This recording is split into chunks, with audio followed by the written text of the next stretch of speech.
আসসালামু আলাইকুম বাচ্চারা, কি অবস্থা সবার?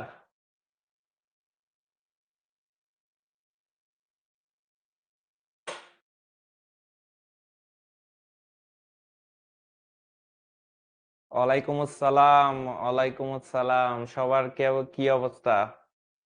আমি আলহামদুলিল্লাহ ভালো আছি। তোমাদের কি অবস্থা?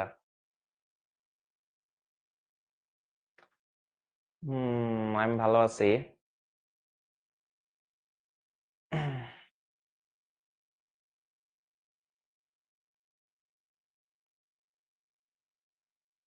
আমার রোবট কেমন আছে? রোবট তো মরে গেছে। ঠিক আছে, রোবট মরে গেছে, নতুন রোবট বানাইতে হবে। ওয়ালাইকুম আসসালাম, আদাব।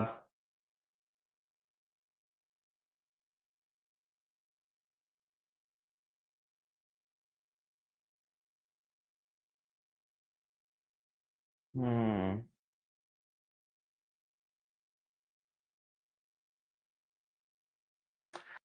একজনের ঠান্ডা এবং জ্বর লাগছে। তুমি মেডিসিন খেয়ে নিও। তুমি আশা করি সুস্থ হয়ে যাবে, তোমার জন্য দোয়া থাকবে।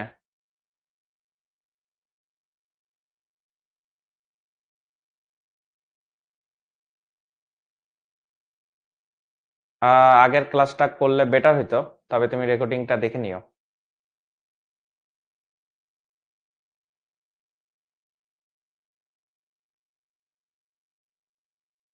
ভাইয়া প্লিজ বলেন না, কি বলবো? কি জানতে চাও তোমরা, বলো।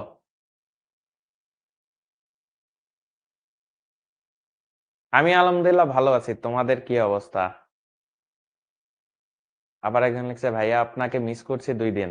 ওকে, তাহলে তো আরো 2 দিন পরে আসা উচিত ছিল, তাহলে 4 দিন হয়ে যেত এক হালি।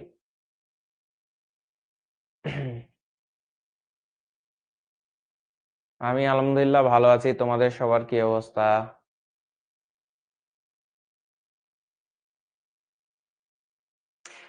কেমন হতো যদি আমরা সেহরির আগে ক্লাস করাইতাম? তাহলে কেমন হতো, মজা হতো।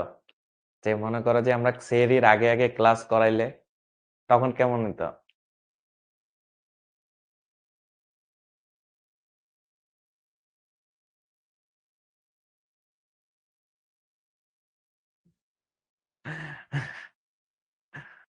আল্লাহ।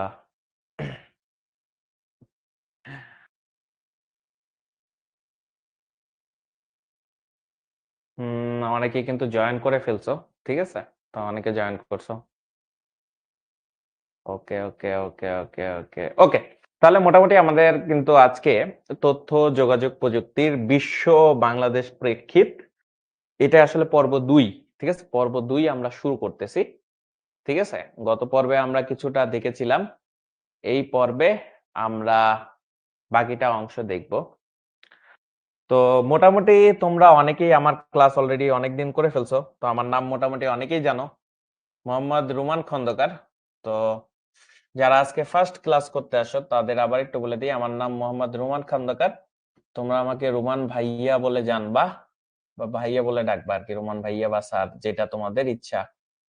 ঠিক আছে, রুমান ভাইয়া অথবা স্যার। পড়াশোনা করেছিলাম ঢাকা বিশ্ববিদ্যালয় থেকে, গ্রাজুয়েশন কমপ্লিট হয়ে গেছে গত বছর। আর ডিপার্টমেন্ট ছিল রোবোটিক্স অ্যান্ড মেকাট্রনিক্স ইঞ্জিনিয়ারিং। ঠিক আছে, রোবট নিয়ে অনেক খেলাধুলা করছিলাম। ওকে, এই অধ্যায়ে আর কয়টা ক্লাস হবে তুমি দেখতে থাকো ভাইয়া, আরো কয়েকটা ক্লাস হবে। ঠিক আছে, ওকে। তারপরে আরো কিছু আছে, সেগুলি তোমরা দেখে নিলেই বুঝতে পারবা। ঠিক আছে, ওকে। তো আমাদের কিন্তু কোয়ার্টার 3 প্রায় শেষের দিকে। এই মাসেই কিন্তু আমাদের কোয়ার্টার 3 শেষ হয়ে যাবে। এখন তোমাদের কোয়ার্টার 4 কিন্তু ভর্তি এখন চলতেছে। ঠিক আছে, এখন কোয়ার্টার 4 ভর্তি যদি এখনই হয়ে যাও, তাহলে তোমরা যে সুবিধাটা পাবা সেটা হলো, নর্মালি এটার প্রাইস হলো 4,500। বাট তোমরা যদি এখনই ভর্তি হয়ে যাও, এবং এখানে এই প্রোমো একটা কোড দেওয়া আছে, যারা তোমরা এই প্রোমো কোডটা দরকার তারা স্ক্রিনশটটা নিয়ে রাখো। ঠিক আছে, স্ক্রিনশট নিয়ে রাখো, কারণ এই প্রোমো কোড দিলেই, তুমি এখন যদি প্রোমো কোডটা দাও, তাহলে 4,500 টাকার এই, মনে করো কোর্সটা, তোমাদের আগামী 3 মাসের কোর্সটা কত টাকা হয়ে যাবে? 3,000 টাকা। ঠিক আছে, অফার কিন্তু সীমিত। ঠিক আছে, খুব কম, আমরা মনে হয় কয়েকদিনের মধ্যেই এটা আর কি অফ করে দিতে পারি। তো এটা খুব দ্রুত করে ফেলো। ঠিক আছে, এটা ভালো হবে যারা কোয়ার্টার 4 এখনো মনে করো জয়েন করে নাই, কারণ কোয়ার্টার 4 কিন্তু প্রোগ্রামিং অনেকগুলো লেকচার আছে। ঠিক আছে, আমরা প্রোগ্রামিং প্র্যাকটিক্যালি করে দেখার চেষ্টা করব প্রত্যেকটা। ঠিক আছে, প্রোগ্রামিং এ যাদের অনেক সমস্যা, ঠিক আছে, সেই প্রোগ্রামিং জিনিসটাকে আমরা এতটা সহজ করে করার চেষ্টা করব যেটা তোমাদের কাছে একদম পানি মনে হবে। ঠিক আছে, তো আমরা একদম প্র্যাকটিক্যালি করে দেখার চেষ্টা করব যে কোডিংটা কিভাবে হয়। তো পুরো প্রোগ্রামিং চ্যাপ্টারটাই কিন্তু কোয়ার্টার 4 এ রয়ে গেছে। ঠিক আছে, তো যারা এখনো অনেকে কিন্তু অলরেডি সব কয়টা কোয়ার্টারই কিন্তু ভর্তি হয়ে আছো, ঠিক আছে, তাদের তো হইছেই। কিন্তু যারা মনে করো জাস্ট গত কোয়ার্টারে ছিলা, এই কোয়ার্টারও যদি থাকতে চাও, মানে নেক্সট কোয়ার্টার যেটা আমাদের নেক্সট মান্থ থেকে শুরু হবে, তো কোয়ার্টার 4 এ অবশ্যই কিন্তু তারা কিন্তু এখনই সুযোগটা নিয়ে নাও, কারণ পরবর্তীতে কিন্তু এই জিনিসটা থাকবে না। ঠিক আছে, এটা হলো নেক্সট মান্থ থেকে আমাদের কোয়ার্টার 4 শুরু হবে। ঠিক আছে, তো দ্রুত এই কাজটা করে ফেলো, স্ক্রিনশট নিয়ে রাখতে পারো, তাহলে তোমাদের জন্য সুবিধা হবে। ওকে, ঠিক আছে, তাহলে মোটামুটি আই গেস এটা সম্পর্কে একটা ধারণা হয়ে গেছে।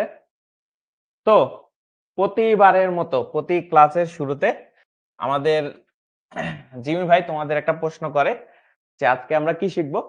তো জিমি ভাইয়ের এই প্রশ্নটা তোমাদের উত্তর দিয়ে দিচ্ছি। আজকে আমরা কি কি শিখবো? আজকে আমরা বিশ্বগ্রামের উপাদান সমূহ, ভার্চুয়াল রিয়েলিটি, তথ্য যোগাযোগ প্রযুক্তি, সাম্প্রতিক প্রবণতা, রোবোটিক্স, ইন্টারনেট অফ থিংস, মহাকাশ অভিযান, এগুলি সহ আরো অনেক কিছুই শিখবো। ঠিক আছে, এখন দেখো তোমাদের এনাম ভাই একটা কি কাজ করছে, সে হলো একটা মেসেজ দিছে। ঠিক আছে, ঠিক আছে, তোমাদের একটা মনে করে এনাম ভাই তোমাদের একটা মেসেজ দিছে যে সবাই ভালো মতো পড়বা, না হইলে দেখো ওই যে দেখো রায়হান ভাইয়ের উপরে তাল ফেলাইছে। তোমরা রায়হান ভাইকে চিনো? ঠিক আছে, এটা কিন্তু তোমাদের বিজিএস এর রায়হান ভাই। ঠিক আছে, এটা হলো তোমাদের বিজিএস এর রায়হান ভাই। ঠিক আছে, বুঝতে পারছো? এখন তোমাদের জিজ্ঞেস করছে শুরু করব কিনা বল। ঠিক আছে, এখন তোমাদের জিম ভাই জিজ্ঞেস করছে তোমাদের শুরু করব কিনা। আচ্ছা, এক্ষেত্রে একটা জিনিস, আমরা গত ক্লাসে এগুলি শেষ করছিলাম এর পর থেকে। ঠিক আছে, এর পরের অংশগুলো থেকে, এর পরের অংশ থেকে শুরু হবে। ঠিক আছে, এর পরের অংশ থেকে, বোঝা গেছে? এটা আমরা গত ক্লাসে শেষ করছিলাম, এর পরের অংশ থেকে আমরা আজকের ক্লাসে পড়াবো। ঠিক আছে, এর পরের অংশ থেকে, বুঝতে পারছো? এটা আমরা গত ক্লাসে শেষ করছিলাম, এর পরের অংশ থেকে আমরা কি করব, আজকে শুরু করব। ঠিক আছে, এর পরের অংশ থেকে। তো ইনাকে তো তাল ফেলাইছে, যদি তোমরা না পড়ো তাহলে এরকম তোমাদের উপরেও তাল পড়বে। ঠিক আছে, ওকে, তারপরে এটা হলো শুরু করব কিনা বল, তোমাদের জিম ভাই বলতেছে শুরু করব কিনা বল। ওকে, তোমরা যেহেতু বলতেছো শুরু করেন, তাহলে শুরু করে দিই। ঠিক আছে, আচ্ছা, এখন প্রথমে আসি যে আইসিটি নির্ভর উৎপাদন ব্যবস্থা। ঠিক আছে, আমাদের কিন্তু উৎপাদনের উপরেও আমাদের আইসিটির অনেক অবদান আছে। ঠিক আছে, কারণ আইসিটি ব্যবহার করি আমরা এখন অনেক ধরনের উৎপাদন করি। ঠিক আছে, বিভিন্ন ধরনের উৎপাদনে আমরা ব্যবহার করি। ঠিক আছে, এখন একটা জিনিস মনে রাখবো, উৎপাদন সংশ্লিষ্ট বিভিন্ন যন্ত্রপাতি ব্যবহারের ক্ষেত্রে প্রোগ্রাম লজিক কন্ট্রোলার বা পিএলসি ব্যবহার করা হয়। ঠিক আছে, পিএলসি এক ধরনের মেশিন যেটা ইন্ডাস্ট্রি লেভেলে খুব বেশি ব্যবহার করা হয়। ঠিক আছে, এই পিএলসি ব্যবহারের ফলেই কন্ট্রোল সিস্টেমটা অনেক সুন্দর হয়েছে। ঠিক আছে, কন্ট্রোল সিস্টেমটা কি হয়েছে, অনেক সুন্দর হয়েছে, তো পিএলসি ব্যবহার করি। এছাড়া পণ্য ডিজাইনে কি, পণ্য ডিজাইনে কম্পিউটার এইডেড ডিজাইন বা ক্যাড সফটওয়্যার ব্যবহার করি। তার মানে পণ্য ডিজাইন এটাতে আমরা কি সফটওয়্যার ব্যবহার করি, ক্যাড সফটওয়্যার ব্যবহার করি। কম্পিউটার এইডেড, ঠিক আছে, ডিজাইন, এগুলি সফটওয়্যার ইউজ করি, বিভিন্ন ধরনের ক্যাড সফটওয়্যার আছে। ঠিক আছে, আমরা কম্পিউটার, এখন কম্পিউটারে ডিজাইন করার ফলে আর জিনিসটা কি হয়, কম্পিউটারে ডিজাইন করার ফলে আমাদের এই যে মনে করো যে বিভিন্ন ধরনের ডিজাইন গুলো অনেক সুন্দর হয়, বাস্তবসম্মত হয়, দেখতে সুন্দর লাগে। ঠিক আছে, প্র্যাকটিক্যাল হয়। ঠিক আছে, তার মানে পণ্য ডিজাইন আমরা ক্যাড ব্যবহার করি, এগুলি কিন্তু আইসিটি নির্ভর। ঠিক আছে, এটা আমাদের কি আইসিটি নির্ভর, বুঝতে পারছি? ক্যাড সফটওয়্যার নিখুঁত ভাবে নকশা প্রণয়ন করা যায়, যেখানে খুঁত বা ত্রুটি অনেক কম পাওয়া যায়। খুঁত বা ত্রুটি অনেক কি কম পাওয়া যায়। দেখতে পাবা কি যে তোমার মনে করো এনাম ভাইয়ের মতো তোমরা একটা ডিজাইন বানায় ফেলতে পারো। ঠিক আছে, এনাম ভাইয়ের মতো রোবট যদি বানাইতে চাও তখন দেখবে যে ক্যাড দিয়ে তোমরা বানায় ফেলতে পারবা। ঠিক আছে, পুরো মুখটা কার মতো হবে, এনাম ভাইয়ের মতো। ঠিক আছে, এরকম কিন্তু তোমরা চাইলেই বানায় ফেলতে পারবা।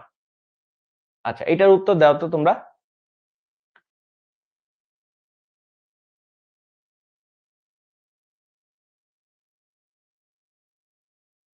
একজনে লিখছে ভাইয়া সোনালী ব্যাংক পিএলসি, আর এই পিএলসি কি একই? না ভাইয়া, এটা অন্য জিনিস। আচ্ছা, তো আমরা বলছি কি পণ্যের ডিজাইন, কিছুক্ষণ আগেই আমরা বলছি পণ্যের ডিজাইন হইলেই সেখানে কি হয়, ক্যাড। ঠিক আছে, ক্যাড। তো আমাদের ক্যাড এখানে আছে কোথায়, এখানে। ঠিক আছে, তার মানে ক্যাড, কম্পিউটার এইডেড ডিজাইন। ঠিক আছে, তোমরা তো দেখি মারাত্মক লেভেলে পারো। ঠিক আছে, আমি একটা জিনিস বলি যে তোমার মনে করো এখন পর্যন্ত অনেকগুলা এইচএসসির ব্যাচ দেখছি, বাট তোমাদের ব্যাচ গুলা অনেক বেস্ট। ঠিক আছে, তোমরা মনে করো দ্রুত উত্তর দিতে পারো, তোমাদের মনে করো যে অনেক অ্যাটেন্টিভ থাকো তোমরা। ঠিক আছে, তোমাদের ব্যাচটা কিন্তু ভালো। ঠিক আছে, তোমাদের আমার মনে হয় যে তোমরা হয়তো বা ভবিষ্যতে যখন তোমাদের মানে তোমরা ইন্টারমিডিয়েট পরীক্ষা দেবা, এইচএসসি পরীক্ষা দেবা, আমার মনে হয় সবাই গোল্ডেন পাবা। ঠিক আছে, তোমরা শুধুমাত্র মনোযোগ দিয়ে পড়তে থাকো, দেখবা যে, এবং বাকি সাবজেক্ট গুলো পড়ো, দেখবা যে তোমরা খুব সহজেই মনে করো যে গোল্ডেন পেয়ে যাবে। ঠিক আছে, ওকে। ঠিক আছে, না সবাই পাবা। ঠিক আছে, কেউ কাউকে ছোট না করি, আমরা সবাই চেষ্টা করলে সবাই পাবো। ঠিক আছে, আচ্ছা। তো আরো কি বলছে, সুগার মিল গুলোতে একটা জিনিস লিখবা, সুগার মিল গুলোতে ই পুঁজি চালু হয়েছে। কি পুঁজি চালু হয়েছে? ই পুঁজি চালুর ফলে কৃষকগণ মোবাইল ফোন বা অনলাইনের মাধ্যমে তার আখ সরবরাহের তথ্যাদি দ্রুত পেতে পারেন। ঠিক আছে, তার মানে এখানে একটা ইম্পর্টেন্ট তথ্য কি, ই পুঁজি, এখানে কিসের তথ্য পাওয়া যায়? তথ্য পাওয়া যায় কিসের? তথ্য পাওয়া যায় আখ সরবরাহের। ঠিক আছে, আখ সরবরাহের তথ্য পাওয়া যায়। ঠিক আছে, আখ সরবরাহের তথ্য পাওয়া যায়। ঠিক আছে, এটা একটু মনে রাখবা। ই পুরজি এটা কিন্তু নৈতিকের জন্য ইম্পর্টেন্ট। ঠিক আছে, ই পুরজি এটাতে কি হয়, আখ সরবরাহের তথ্য পাওয়া যায়। ঠিক আছে, অন্যদিকে প্রাণী সম্পদ উন্নয়নে কিন্তু আরো অনেক কিছুই কাজ হয়। তার মানে এখন হলো প্রত্যেকটা জিনিসের ডেটা আমরা কি করতে পারি, মনে করো যে অনলাইনে স্টোর করে রাখতে পারি, যে এই অনলাইনে স্টোর করে রাখলে আমাদের জন্য ভালো হবে। ঠিক আছে, আচ্ছা, অনেকে বলতেছে ভাইয়া আপনি নাকি পাম দিতেছেন, তো তোমাদের পাম দিব নাকি তোমাদের তাল দিব? ঠিক আছে, আমি তো আর এনাম ভাই না যে তোমাদের তাল দিব আমি। ঠিক আছে, ওকে। তাহলে আমাদের এই জিনিসগুলা কি করতে হবে, আমরা অনলাইনে রাখতে পারবো, যেটা আমরা পরবর্তীতে আবার কি ব্যবহার করতে পারবো। ঠিক আছে, ওকে। তারপরে দেখো প্রতিরক্ষা। এখন প্রতিরক্ষাতেও কিন্তু আইসিটির অনেক ব্যবহার আছে। ঠিক আছে, প্রতিরক্ষাতেও কি আইসিটির অনেক ব্যবহার আছে। যেমন দেখবা যে এখন বিশেষ করে আমেরিকাতে দেখবা ওরা একটা কাজ করে, মনুষ্যবিহীন এয়ারক্রাফট বা যেটাকে আমরা আনম্যান্ড এরিয়াল ভেহিকেল বা ইউভিএ অথবা ড্রোনের কথা বলি, সেটা কিন্তু ওরা প্রতিরক্ষা ক্ষেত্রে খুব বেশি ব্যবহার করে। ঠিক আছে, কিভাবে ব্যবহার করে, ধরো ওরা ওদের দেশ থেকে বসে, ধরো মধ্যপ্রাচ্য বা অন্যান্য জায়গায় তারা এরকম ড্রোন ছেড়ে দেয় এবং ড্রোন থেকে তারা বোমা নিক্ষেপ করে। এবং এইসব ড্রোনে কিন্তু কোনো মানুষ থাকে না, তারা দূরবর্তী জায়গা থেকে পুরো জিনিসটা কন্ট্রোল করে। ঠিক আছে, তো কন্ট্রোল করে প্রতিরক্ষার বিষয়টা করে। তো এই ক্ষেত্রে ইউভিএ অথবা ড্রোন খুব বেশি ব্যবহৃত হয়। ঠিক আছে, প্রতিরক্ষা ক্ষেত্রে এই জিনিসটা কিন্তু খুব বেশি ব্যবহৃত হয়। ঠিক আছে, ঠিক আছে, সুইসাইডাল ড্রোন, আচ্ছা, ওকে। হ্যাঁ, তো এরকম বিভিন্ন ধরনের কিন্তু ড্রোন ওরা ব্যবহৃত হয়। তাহলে সুবিধাটা হলো এখানে, এখানে কোনো সোলজার বা মনে করো সৈনিকের জীবন কিন্তু মনে করো যে রিস্কে পড়তেছে না। ঠিক আছে, এবং মনে করো যে মনুষ্যবিহীন পুরো জিনিসটা কন্ট্রোল করতে পারতেছে। তার মানে প্রতিরক্ষা ক্ষেত্রেও কিন্তু তার ব্যবহার আছে। ঠিক আছে, ওকে, ওকে, ঠিক আছে। এখন প্রতিরক্ষার অনেকগুলা দিক আছে, যেমন আমরা যদি এখানে প্রতিরক্ষা নিয়ে একটু কথা বলি, যেমন সেনাবাহিনী প্রশিক্ষণ দেওয়ার কাজে সিমুলেশন ও ভার্চুয়াল রিয়েলিটি পরিবেশ তৈরি করে।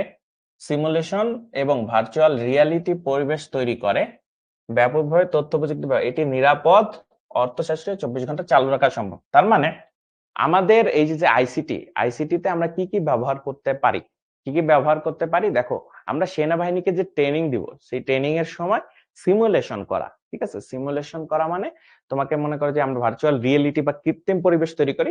তাহলে সেনাবাহিনীকে ধরো একটা যুদ্ধের ময়দানে যা যা করা লাগে, তাকে ধরো একটা চশমা পরাই দিব। চশমা পরাই দেওয়ার পরে সে হলো ওই পরিবেশটা তার চোখে দেখতে পাবে, এবং সে ওই চোখে দেখতে পাওয়ার ফলে সে তারপরে যা যা করা দরকার সে করতে থাকবে। এতে সুবিধা হইলো সে তার ট্রেনিংও হইলো, এবং তার মনে করো কোনো ক্ষয়ক্ষতি হবে না। তাই মানে এটা আইসিটি কিন্তু আমরা খুব বেশি ব্যবহার করতে। সিমুলেশন মানে হলো এই যে আমরা কোনো একটা পরিবেশ বা কৃত্রিম পরিবেশ তৈরি করা, এই জিনিসটাকে সিমুলেশন করা বোঝায়, ঠিক আছে? তারপর হলো মানুষ কেন্দ্রিক যুদ্ধক্ষেত্র ব্যবস্থাপনা। আধুনিক যুদ্ধে নেটওয়ার্ক ভিত্তিক যুদ্ধ পরিচালনা করা যায়। তারপরে স্যাটেলাইট যোগাযোগ ব্যবস্থা দ্বারা দূর থেকে যুদ্ধক্ষেত্রে পরিস্থিতি সরাসরি সম্প্রচার করা যায়। তোমরা হয়তো এটা জানো না, ইউএসএ বা আমেরিকা কিন্তু ওদের বিভিন্ন স্যাটেলাইটের মাধ্যমে প্রত্যেকটা দেশের উপর নজরদারি করে রাখে। কিভাবে নজরদারি করে রাখে? যে প্রত্যেকটা দেশের সামরিক ক্ষেত্রে কতগুলো তারা মনে করো প্লেন আছে, তারপরে মনে করো যে যুদ্ধ জাহাজ আছে, সবকিছু তারা মনিটর করে। কিসের মাধ্যমে? শুধুমাত্র স্যাটেলাইট ব্যবহার করে, ঠিক আছে? এই কারণে এটাও কিন্তু একটা প্রতিরক্ষা ক্ষেত্রে ব্যবহৃত হয়, ঠিক আছে? তারপরে শত্রু বাহিনীকে পর্যদস্ত করার জন্য কিন্তু আমাদের বিভিন্ন ইলেকট্রনিক জ্যামিং ব্যবহার করা হয়। ইলেকট্রনিক জ্যামিং মানে কি? ইলেকট্রনিক জ্যামিং মানে হলো তোমার ধরো ইলেকট্রনিক জ্যামিং যদি তুমি অন করো, তাহলে তুমি কোনো ফোন কলে নেটওয়ার্ক পাবা না, ঠিক আছে? এই কারণে দেখবা যে বিভিন্ন ধরনের টেররিস্ট বা বিভিন্ন অ্যাক্টিভিটির ক্ষেত্রে বা ধরো কোথাও হামলা হইলে সেক্ষেত্রে কি করে, পুলিশ বা সেনাবাহিনী যে কোনো বাহিনী বলো না কেন, ইলেকট্রনিক জ্যামিং ব্যবহার করে, যাতে কি হয়, শত্রু বাহিনী যাতে কোনো ধরনের ফোন কল রিসিভও করতে না পারে এবং কোথাও ফোন কল দিতেও না পারে, ঠিক আছে? তো এটাও কিন্তু একটা প্রতিরক্ষা ব্যবস্থায় আমাদের আইসিটির ব্যবহার, ঠিক আছে? তারপরে মিসাইল বা ক্ষেপণাস্ত্রতেও কিন্তু আমাদের কি করে, প্রতিরক্ষায় ব্যবহৃত হয়, ঠিক আছে? তারপরে দেখো, বর্তমান সেনা নৌ বিমান বাহিনী একত্রে তাদেরকে বিভিন্ন ধরনের ট্রেনিং দেওয়ার জন্য military institute of science and technology, যেটাকে আমরা মিস্ট বলি, মিস্টে কিন্তু গুরুত্বপূর্ণ ভূমিকা পালন করতেছে, ঠিক আছে? মিস্ট কি করতেছে? গুরুত্বপূর্ণ ভূমিকা পালন করতেছে। এখানে বিভিন্ন ধরনের ইঞ্জিনিয়ারিং শিক্ষা দান করা হয়, যেটা আমাদের কি করা হয়, প্রতিরক্ষা ক্ষেত্রে আধুনিকায়নের জন্য ব্যবহৃত হবে, ঠিক আছে? ওকে। তারপরে আসে বায়োমেট্রিক, ঠিক আছে? তারপরে কি আসে? বায়োমেট্রিক। এখন তোমরা আমাকে বলো যে তোমরা বায়োমেট্রিক এই জিনিসটা কখনো দেখছো, বা কোথাও কি এই জিনিসটা দেখছো যে বায়োমেট্রিক কোথাও ইউজ করছো? সেটা আমাকে একটু জানাও তো।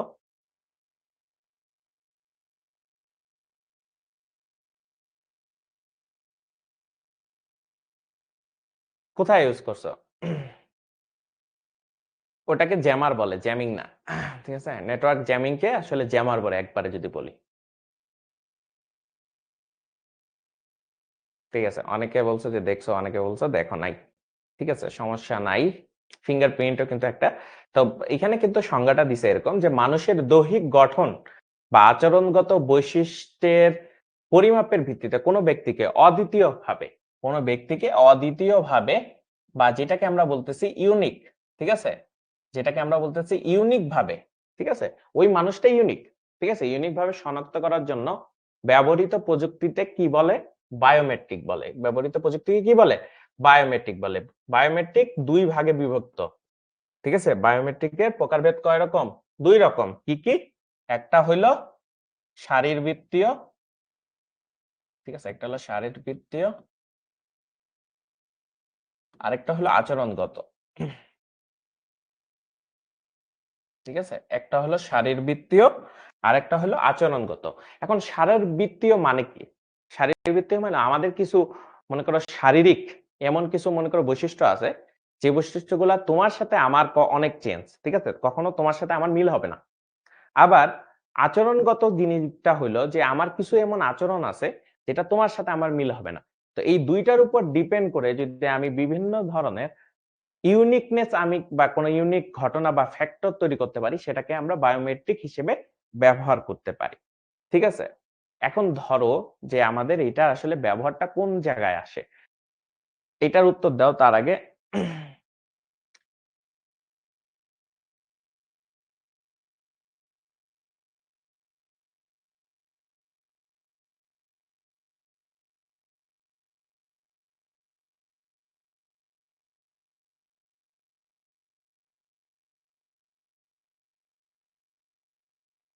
ঠিক আছে, তার মানে তোমরা কিন্তু উত্তরটা দিতে পারছো।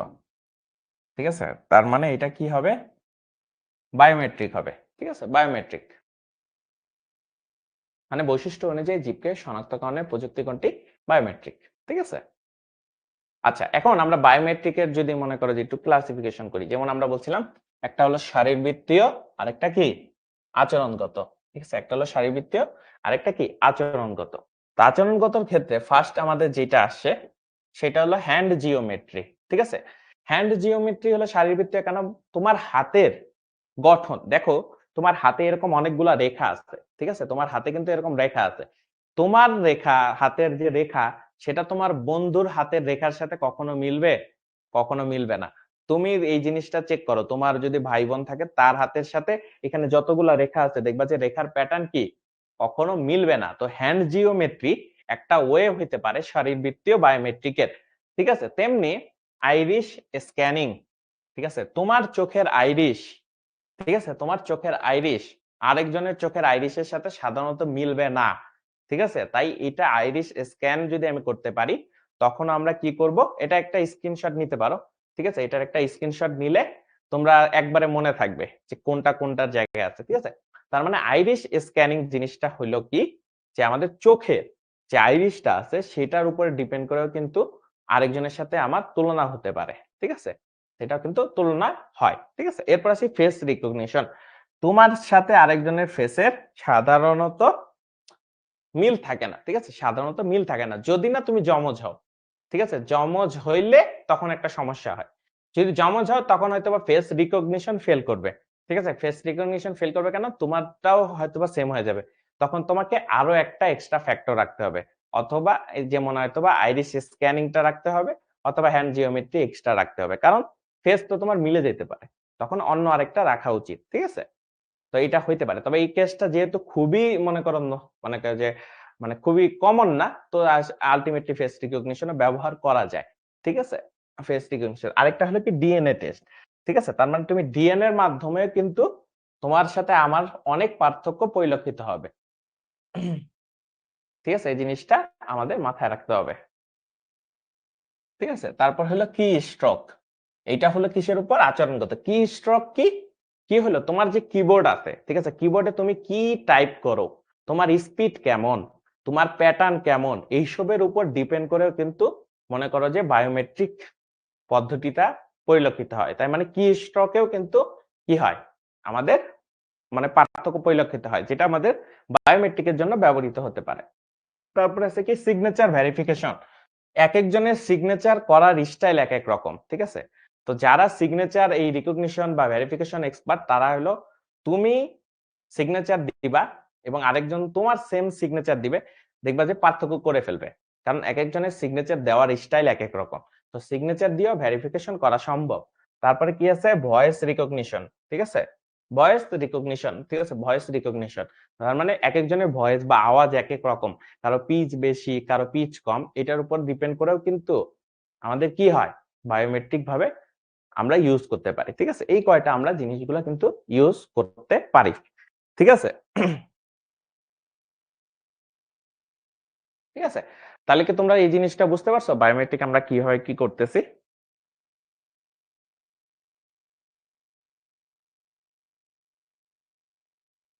ঠিক আছে, ফিঙ্গারপ্রিন্টও ইউজ করতে পারবা।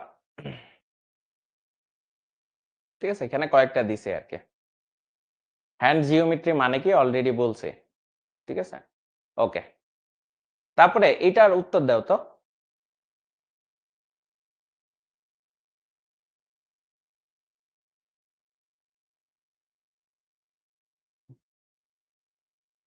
আচ্ছা, একজনে বলছে যে এটা স্ক্রিনশট নেবে, নাও হ্যাঁ স্ক্রিনশট নাও।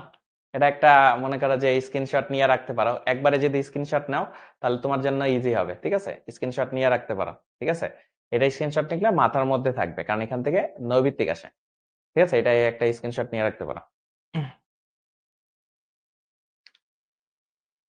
তো এটার উত্তর কি দিছো ভাই, কোন প্রজেক্টের সাহায্যে মানুষকে অদ্বিতীয় ভাবে, এখানে হলো এই অদ্বিতীয় ভাবে যদি করি তাহলে আমার জিনিসটা কি হয়, এটা হলো বায়োমেট্রিক্স হয়।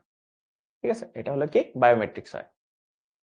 ঠিক আছে, কি স্ট্রোক মানে কিবোর্ড, কিবোর্ডে তুমি কি পরিমাণ টাইপ করো, ঠিক আছে, তোমার কি মানে টাইপ করার স্পিড কেমন, এইটার উপর ডিপেন্ড করে তোমার হলো কোন প্রযুক্তির সাথে মানুষকে অদ্বিতীয়ভাবে শনাক্ত করা যায় সেটা বোঝায়। ঠিক আছে, ঠিক আছে, তার মানে আমরা বায়োমেট্রিক্স বলছি। ওকে, এখন হলো bio informatics. Bio information, information মানে তথ্য, বায়োলজি মানে কি, বায়ো মানে কি বায়োলজির সাথে সম্পর্কযুক্ত, তার মানে জীববিজ্ঞান, মেট্রিক্স মানে বিশ্লেষণ। ঠিক আছে, তার মানে জৈব তথ্যের বিশ্লেষণ। আমি যদি বায়ো ইনফরমেটিক্স এই জিনিসটাকে ভাঙি, তার মানে কি বায়ো মানে জৈব, ইনফরমেশন মানে আমরা কি তথ্য, মেট্রিক্স মানে কোন জিনিসের বিশ্লেষণ বা সেটার একটা বিশ্লেষণ করা। ঠিক আছে, তার মানে জৈব তথ্যের বিশ্লেষণ। ঠিক আছে, এটা হলো আমাদের বায়ো ইনফরমেটিক্স। ঠিক আছে, ওকে, এখন দেখো বায়ো ইনফরমেটিক্স কি হয়। বায়ো ইনফরমেটিক্স বলতে কি বোঝাইতেছে, জীববিজ্ঞান, কম্পিউটার সায়েন্স, ইনফরমেশন ইঞ্জিনিয়ারিং, গণিত এবং পরিসংখ্যানের সমন্বয়ে গঠিত একটা কি বিষয়, সমন্বয়ে গঠিত একটা কি বিষয়। ঠিক আছে, তার মানে এই সাবজেক্ট গুলো মনে রাখো, এটা নৈতিকের জন্য ইম্পর্টেন্ট। জীববিজ্ঞান, কম্পিউটার সায়েন্স, ইনফরমেশন ইঞ্জিনিয়ারিং, গণিত এবং পরিসংখ্যানের সমন্বিত মানে কম্বাইন। ঠিক আছে, কম্বাইন একটা বিষয়। মূলত এই বিষয়টির জন্যই জীববিজ্ঞানের বিশাল পরিমাণ তথ্য সংগ্রহ করা যায়। ঠিক আছে, সংরক্ষণ করা যায় এবং সঠিকভাবে প্রক্রিয়া করে সেগুলোকে কি করা যায়, ব্যাখ্যা করা যায়। ঠিক আছে, এগুলোকে ব্যাখ্যা করা যায়। বুঝতে পারছি। এখন এই যে মনে কর বায়ো ইনফরমেটিক্স, এটা আসলে চারটি ভিন্ন ভিন্ন শাখার উপাদান নিয়ে গঠিত, চারটি ভিন্ন ভিন্ন শাখার উপাদান নিয়ে গঠিত। ঠিক আছে, এই যে এই চারটা, চারটা কি কি, আণবিক জীববিদ্যা ও মেডিসিন, আণবিক জীববিদ্যা ও মেডিসিন। ঠিক আছে, যেখানে ডেটা উৎস ও বিশ্লেষণের কাজ করে। ঠিক আছে, ফার্স্ট আণবিক জীববিদ্যা মেডিসিনে কি করে, ডেটা উৎস মানে ডেটা কোথা থেকে আসছে, ডেটা কোথা থেকে আসছে সেটার বিশ্লেষণের কাজ করে। তারপরে নিরাপদ ডেটা সংরক্ষণ মানে সেভ করে রাখা, এবং ডেটা রিট্রিভ মানে হলো আবার খুঁজে বের করা। ঠিক আছে, রিট্রিভ মানে হলো কি আবার যখন দরকার তখন হলো খুঁজে বের করা। ঠিক আছে, রিট্রিভ মানে হলো খুঁজে বের করা। ঠিক আছে, প্রোগ্রাম মানে হলো অ্যালগরিদমের মাধ্যমে কোন জিনিসকে আমরা সুনির্দিষ্টভাবে যদি বের করতে পারি, যে উপাত্ত বিশ্লেষণে কি ব্যবহার করা হয়, অ্যালগরিদম ব্যবহার করা হয়, যার মাধ্যমে বায়ো ইনফরমেটিক্স কঠোরভাবে কি করা হয়, সুনির্দিষ্ট করা হয়। গণিত ও পরিসংখ্যান, এর সাহায্যে সম্ভাব্যতা কি করা যায়, যাচাই করা হয়। এর সাহায্যে সম্ভাব্যতা মানে ফিউচার প্রেডিকশন। ঠিক আছে, এই আগের যে ডেটা গুলো দেওয়া আছে সেই ডেটা গুলো দেওয়ার মাধ্যমে আমরা কি করতে পারি, সামনের প্রেডিকশন দিতে পারি যে নতুন কি হইতে পারে। ঠিক আছে, নতুন কি ধরনের চেঞ্জ আসতে পারে। ঠিক আছে, একজন লিখছে যদি কারো ঠান্ডা লাগে, গলার স্বর পরিবর্তন হয়, তখন বায়োমেট্রিক কি কাজে লাগবে না, না তখন হয়তো বা এরকম হইতে পারে যে তোমার ওই জিনিসটা আর রিকগনাইজ করতেছে না। ধরো তুমি তোমার রুমে বা তোমার বাসায় ভয়েস রিকগনিশন লাগাইছো, এখন তুমি ব্যা ব্যা ব্যা ব্যা ব্যা করবা, তারপরেও কিন্তু তোমার রুম থেকে কি হবে না, দরজা খুলবে না। ঠিক আছে, এইটা একটু মনে করো অসুবিধা তো আছে। ঠিক আছে, অসুবিধা তো আছেই। ধরো আবার এরকম যে কেউ কারো বাসায় মনে করো যে ফেস রিকগনিশন লাগাইছো লক করার সিস্টেমে, এখন ধরো যে তোমারে কেউ ঘুষি মাইরা তোমার ফেসের অবস্থা খারাপ করে দিছে, এখন তোমার ফেস নিয়ে যদি তুমি বাসায় ঢুকো, দেখবা যে আর ঢুকতে পারবা না। ঠিক আছে, কারণ তোমার ফেস সে চিনতে পারবে না। তো এগুলি একটু মাথায় রাখতে হবে আর কি। ঠিক আছে, এটা একটা সমস্যা, তাই ব্যাকআপ কিছু রাখা উচিত। ব্যাকআপ হিসেবে আমরা নরমাল পিন কোড আকারে যেটা রাখি, ওই লক সিস্টেমও রাখা যাইতে পারে। ঠিক আছে, ওকে। এখন আবার লিখতেছো যে ভাইয়া তাহলে তো আইরিশটাই ভালো। এখন দেখো এরকমও তো হইতে পারে যে তোমার চোখ দুইটা কেউ ঠুস করে তুইলা ফেলছে। ঠিক আছে, এরকম ঘটনা ঘটতে পারে না, এরকম ঘটনা কিন্তু ঘটতে পারে যে তোমার চোখ দুইটা কেউ তুইলা ফেলছে, তখন কিন্তু আইরিশও কাজ করবে না। ঠিক আছে, বুঝতে পারছো, তো অনেক কিছুই কিন্তু অনেক কিছু করতে যাবে। আবার এক দুষ্ট ছেলে বলছে হাতি কাইটা ফেলবো, তাহলে ফিঙ্গারপ্রিন্ট কাজ করবে না। এভাবে তো ভাইয়া তোমার সকল পার্টি কাইটা ফেলানো যায়। ঠিক আছে, ঠিক আছে, ওকে, ঠিক আছে, এই জিনিসগুলো একটু দেখো। ঠিক আছে, আমি যেই জিনিসগুলোতে বেশি বেশি দাগ দিব ওই জিনিসগুলো একটু মনে করো যে নোট করতে পারো অথবা স্ক্রিনশট নিয়ে রাখতে পারো। আমার কাছে মনে হয় বেস্ট সব থেকে স্ক্রিনশট নিয়ে রাখতে পারো, তাহলে সাথে সাথেই মনে করো ওই জিনিসগুলো তোমার একটা মাথায় চলে থাকবে যে কোনগুলো বেশি ফলছে। আরেকজনে বলছে দরজা ভেঙে ঢুকবা, ঠিক আছে?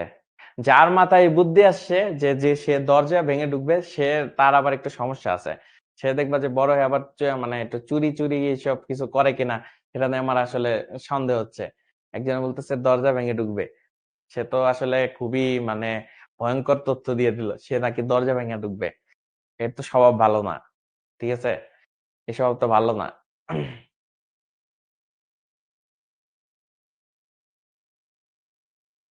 এখন আবার একজন লিখছে যে ভাইয়া যদি পিন ভুলে যাই, ভাইয়া তুমি একটা কাজ করে যদি পিনই ভুলে যাও, তুমি দরজায় ওখানে যে মাথা মনে করো যে দরজায় মাথা দিয়ে খালি গুতাইও। ঠিক আছে? কিন্তু তোমার সবকিছুই শেষ। ঠিক আছে? তোমার জীবনটাই বৃথা। ঠিক আছে? ওকে।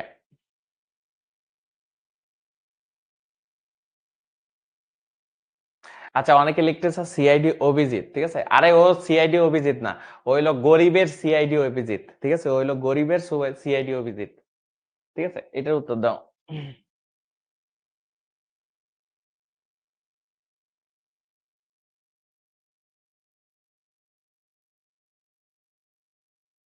ভাই রিট্রিপ কি? রিট্রিপ মানে কোন জিনিস আবার খুঁজে বের করা।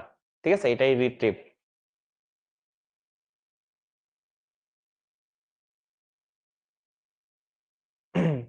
বায়ো ইনফরমেটিক্স এর উপাদান নয়, এখানে বলছে নয়।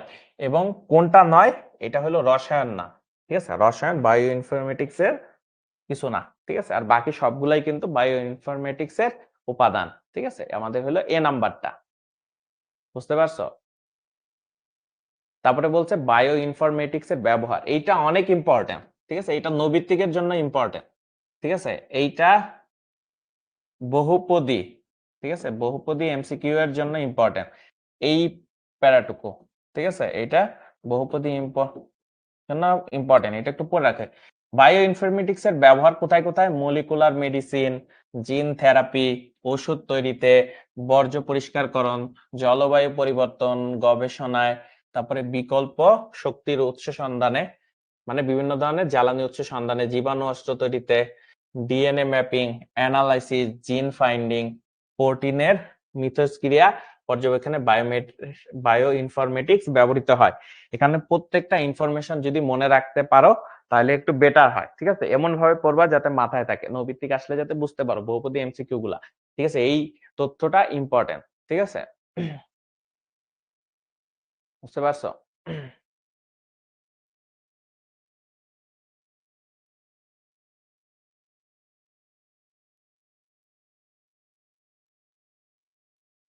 ঠিক আছে? এই জিনিসগুলো একটু দেখবা। যারা একটু পড়ছো দেখো একটু মুখস্থ করে ফেলতে পারো কিনা এখনই।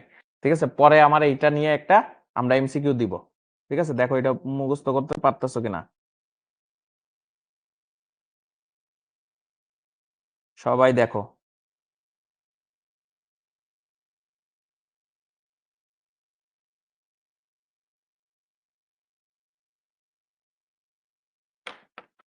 ঠিক আছে? সবাই দেখতেছো?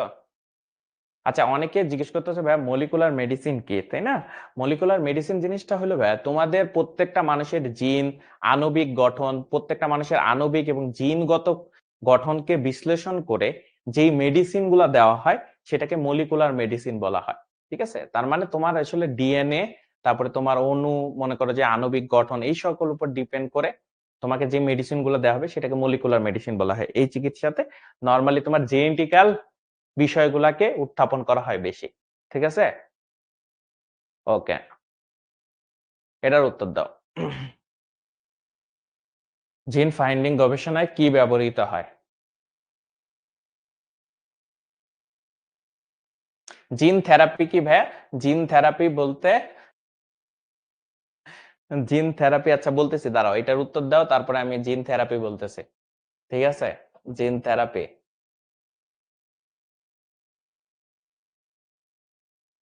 ঠিক আছে, আমরা বলতেছি জিন ফাইন্ডিং কোথায় হয়? Bio informatics.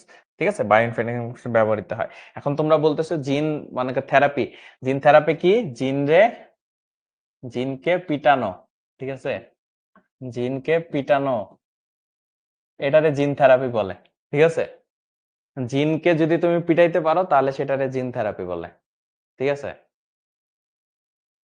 কে কে বুঝতে পারছো? জিনদের থেরাপি দেওয়া, ঠিক আছে? তুমি মনে করো যে রাত্রিবেলা মনে করো যে মনে করো যে ঘুরতে বেরোবা, তখন দেখবা জিন আসবে। জিনরে যদি ওই দিন পিটাইতে পারো তাহলে ওইটারে বলবে জিন থেরাপি। ঠিক আছে? জিনকে পিটাইতে পারলেই ওইটারে বলে জিন থেরাপি। ঠিক আছে? বুঝতে পারছো জিনিসটা? জিন- আবার বলে আনক্লিয়ার। জিন দেখছো কখনো? জিনের বাবা দরবেশ বাবা, ঠিক আছে? রাত্রিবেলা বের হবা 3টার দিকে, তখন দেখবে যে জিন তোমার সামনে চলে আসবে। ঠিক আছে? তো জিনদের যদি মনে করো পিটাইতে পারো তাহলে জিন, এটা জিনকে পিটাইলে এটা জিন থেরাপি। আবার বলে যে আসলে কি সত্যি? হ্যাঁ আসলেই সত্যি। ঠিক আছে, তোমরা বিশ্বাস করতেছো না। ঠিক আছে, আচ্ছা। তো এটা তো মনে করো যে মজা করে বললাম, বাট এটা আসলে কি? এটা হলো জিন বলতে আসলে আমাদের যেটা বোঝায় সেটা হলো যে আমাদের যে কোষের একক, ঠিক আছে? আমরা কোষের মধ্যে আমাদের জিন থাকে, ঠিক আছে?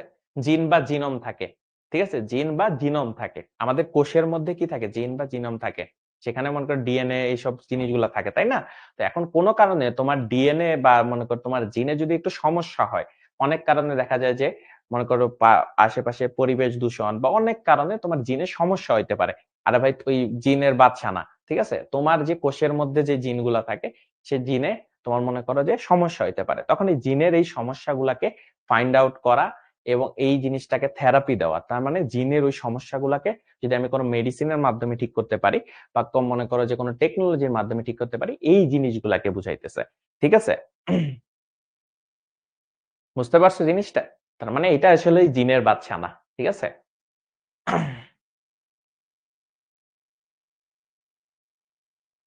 আবার অনেকে বলতেছে ভাইয়া আপনি কি জিন দেখছেন? ভাইয়া তোমরা হয়তো জানো না, আমাদের যে এনাম ভাই আছে উনি কিন্তু নিজেই জিনের বাদশা। ঠিক আছে? তোমাদের কাছে হয়তো বা এটা তোমরা আসলে এই তথ্যটা জানো না, বাট আমি তোমাদেরকে আজকে বলে দিতেছি, এনাম ভাই কিন্তু জিনের বাদশা। ঠিক আছে? উনি হলো রাতের বেলা জিন হয়ে যায়। ঠিক আছে? তোমরা এটা যেটা জানো না তারা ওনাকে জিজ্ঞেস করবা। ঠিক আছে? এনাম ভাই কিন্তু জিনের বাদশা। ঠিক আছে?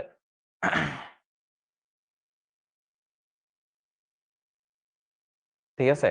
এনাম ভাই হলো জিনের বাদশা। ওকে, আমরা সামনের দিকে যাই। তারপরে বলছে জেনেটিক ইঞ্জিনিয়ারিং। ঠিক আছে?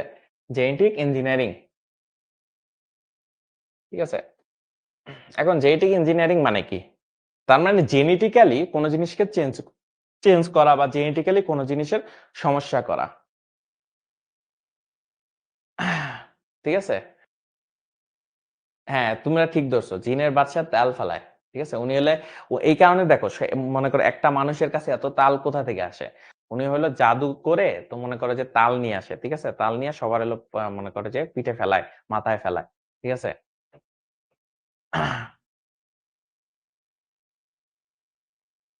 আবার আমাকে একজনে বলতেছে ভাইয়া আপনি এত দুষ্ট কেন? দেখো ভাইয়া আমি মোটেও দুষ্ট না, আমি অনেক ভদ্র। সবাই কেন জানি বলে যে আমি নাকি অনেক দুষ্টু, কিন্তু আমি মোটেও কিন্তু দুষ্ট না। আমি মানুষদেরকে বুঝাইতে পারি না যে আমি একটুও দুষ্ট না। ঠিক আছে? এটা কিন্তু মোটেও ঠিক না। ঠিক আছে? তোমরাও দুষ্টামি করবা না। আমিও যেমন ভদ্র তোমরাও ভদ্র থাকবা। ঠিক আছে? ঠিক আছে? ওকে। তো এখন দেখো এখানে কি বলছে, প্রত্যেকটি কোষের মাঝে থাকে ক্রোমোজোম। ঠিক আছে? প্রত্যেকটি কোষের মাঝে কি থাকে? ক্রোমোজোম। এখন যেগুলো তৈরি হয় ডিএনএ, ঠিক আছে? যেগুলো তৈরি হয় কি? DNA, deoxyribo nucleic acid. ঠিক আছে? Deoxyribo nucleic acid double helix দিয়ে। ঠিক আছে? ডিঅক্সিরাইবো নিউক্লিক অ্যাসিড দিয়ে প্রত্যেকটা কোষের মধ্যে ক্রোমোজোমের মধ্যে কি থাকে? ডিএনএ থাকে। ঠিক আছে? ঠিক আছে? ওকে, তাহলে ডিএনএ মানে ডিঅক্সিরাইবো নিউক্লিক অ্যাসিড। ঠিক আছে? এইটা থাকে। এখন এই ডিএনএ এর ভিতর ক্ষুদ্র ক্ষুদ্র অংশ থাকে। এই ডিএনএ এর ভিতর ক্ষুদ্র ক্ষুদ্র অংশ যেই প্রাণীর বৈশিষ্ট্যকে বহন করে সেগুলোকে কি বলে? জিন বলে। এইটা হলো সেই জিন। ঠিক আছে? জিন মানে কি? ডিএনএ এর মধ্যে থাকে কি? জিন। জিন মানে মানুষের বৈশিষ্ট্য বহন করে। তুমি আসলে হবা কেমন? তুমি দুষ্টু হবা নাকি নটি হবা? তুমি ভালো হবা নাকি খারাপ হবা? প্রত্যেকটা জিনিস বা তোমার আসলে স্বভাব কেমন হবে, সব জিনিস কিন্তু এই জিনের মধ্যে দেওয়া থাকে কোড আকারে। ঠিক আছে? খুব সুন্দর একটা জিনিস। এই কোড যদি একেবারে চেঞ্জ হয়ে যায় তুমিও চেঞ্জ হয়ে যাবা বন্ধু। ঠিক আছে? তার মানে আমাদের কোড বা জিন থাকে। ঠিক আছে? তো এখানে কি বলতে, মানব দেহে প্রায় কত 20 থেকে 30 হাজারের মতো জিন রয়েছে। ঠিক আছে? 20 থেকে 30 হাজার মতো কি জিন রয়েছে। এ ধরনের এক সেট জিনকে কি বলে? জিনোম বলা হয়। কি বলা হয়? জিনোম বলা হয়। এ ধরনের এক্স এর জিনিসকে কি বলা হয়?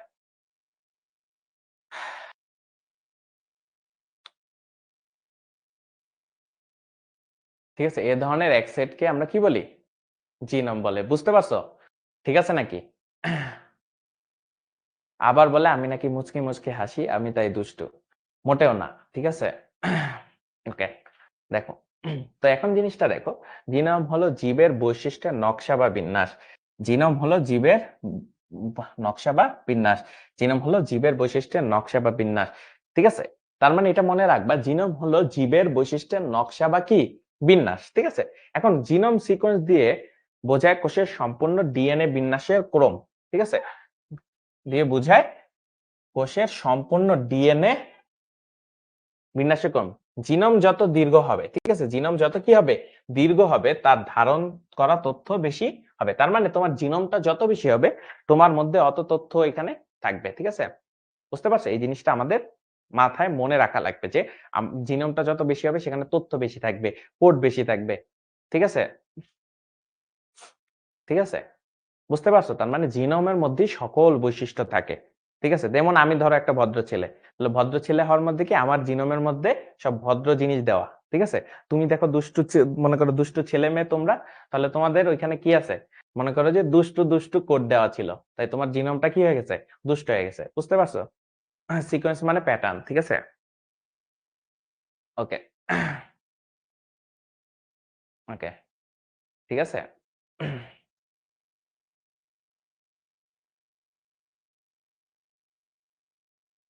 ঠিক আছে, বায়োলজি পড়ে ফেলতেছো দেখছো। তা আমরা আসলে সব জানি, তা আমরা আসলে বায়োলজি পড়তেছি, দেখবা যে মাঝে মাঝে ম্যাথও করাবো, ম্যাথের জিনিসও তোমাদের শিখাই দেবো, সবকিছু শিখাই দেবো। ঠিক আছে, তো কোনো সমস্যা নাই। ঠিক আছে, ওকে। তা আমরা দেখি। এখন একটা জিনিস মনে রাখবা, এখানে যেটা নৈবিত্তিকের জন্য আছে সেটা হলো যে, দেখো, গবেষণার মাধ্যমে যখন একটি জিন পরিবর্তন করে সেখানে অন্য জিন লাগানো হয়। ঠিক আছে, তার মানে তোমার জিনে তোমার মনে করো যে কোন একটা ত্রুটিপূর্ণ রোগ আছে।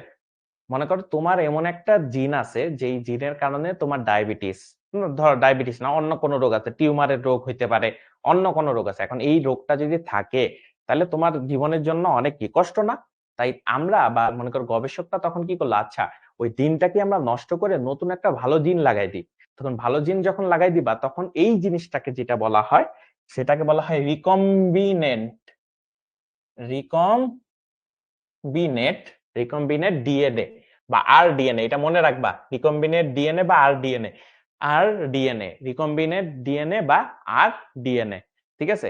এই আর ডিএনএ সমৃদ্ধ জীবকোষকে বলা হয় জেনেটিক্যালি মডিফাইড অর্গানিজম, জিএমও। দেখতেছো আমরা ইংলিশও পারি। ঠিক আছে, আমরা কিন্তু ইংলিশও পারি। জেনেটিক্যালি মডিফাইড অর্গানিজম, যেটাকে আমরা জিএমও বলবো। এই অধ্যায়ের সকল জিনিসের ফুল ফর্ম গুলা মনে রাখবা, কারণ ফুল ফর্ম গুলা তোমার নবী থেকেও আসবে, অথবা তোমার ক নাম্বারে কিন্তু আসতে পারে সৃজনশীলে। তো এইগুলো একটু মনে রাখবা, যে মনে করো যে এই ফুল ফর্ম যেগুলি বের করতে পারে, যেমন জিএমও, জেনেটিক্যালি মডিফাইড অর্গানিজম। ঠিক আছে, তার মানে আমরা কোন একটা জিনকে যদি পরিবর্তন করে অন্য আরেকটা জিন লাগাই দিই, তাহলে কি হয়ে যাবে? রিকম্বিনেট ডিএনএ হয়ে যাবে। এখন ধরো জিনিসটা কেমন, ধরো আমরা একটা মনে করো যে বাচ্চা, এই বাচ্চার মনে করো ডিএনএ তে আমরা কি করলাম, এনাম ভাইয়ের যে সে ম্যাথ ভালো পারে তার কিছু ডিএনএ নিয়ে গেলাম। তারপরে মনে করো যে অন্তর ভাই বায়োলজি খুব ভালো পারে, তার কিছু ডিএনএ নিয়ে গেলাম। তারপরে মনে করো এইভাবে সকল টিচারের ডিএনএ নিয়ে তার মধ্যে দিয়ে দিলাম। তাহলে দেখতে পারতেছো ছেলেটা কতটা জ্ঞানী হবে? তোমরা জিনিসটা ভাবতে পারতেছো? ঠিক আছে, এরকমও কিন্তু কখনো হইতে পারে। ঠিক আছে? ভাইয়া, যখন মানুষ মারা যায় তখন কি জিনগুলো মারা যায়? হ্যাঁ ভাইয়া, আমি এটার উত্তর আসলে বায়োলজির টিচার ভালো দিতে পারবে, যে আসলে জিনগুলো কি মরে যায় কিনা। তবে আমার কাছে যতদূর মনে হয় সেটা আসলে নষ্ট হয়ে যাওয়ার কথা। ঠিক আছে? ওকে। ঠিক আছে, তার মানে জেনেটিক্যালি মডিফাইড অর্গানিজম হিসেবে বলা হয় জিএমও। ঠিক আছে? আচ্ছা, জিএমও এর পূর্ণ রূপ কি?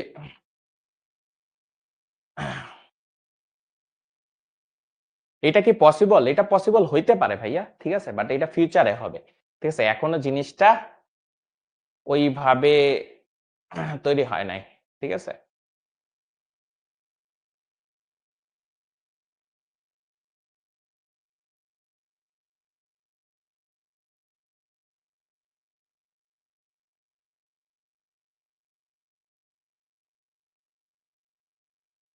জিএমও এর পূর্ণরূপ কি? Genetically modified organism. ঠিক আছে, তাহলে আমরা এটাও কিন্তু কি পারতেছি। ঠিক আছে, জেনেটিক্যালি মডিফাইড অর্গানিজম। ঠিক আছে, তারপরে জেনেটিক ইঞ্জিনিয়ারিং ব্যবহার ও প্রয়োজনীয়তা। ঠিক আছে, এটা আমরা একটু করব, বাট একটু ছোট ব্রেক নেই। ঠিক আছে, একটা ছোট ব্রেক নেই। আমরা এখন কয়টা বাজে? 2:40 শুরু করব। ঠিক আছে, 2:40 শুরু করব।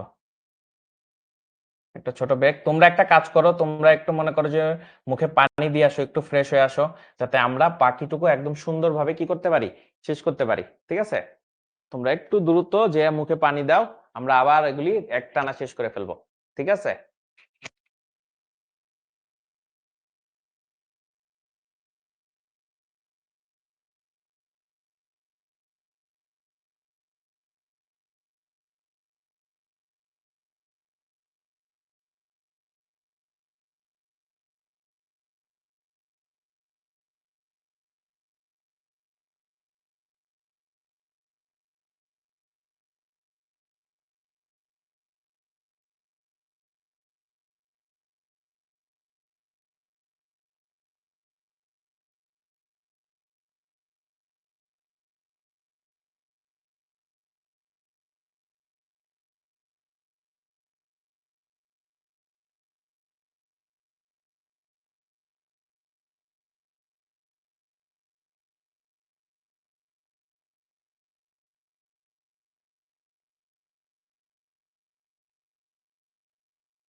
বাচ্চারা কে কে চলে আসছো অলরেডি? আমাদের একটা ছোট ব্রেক দিয়েছিলাম আমরা, যাতে আমরা একটু ফ্রেশ হয়ে যেতে পারি।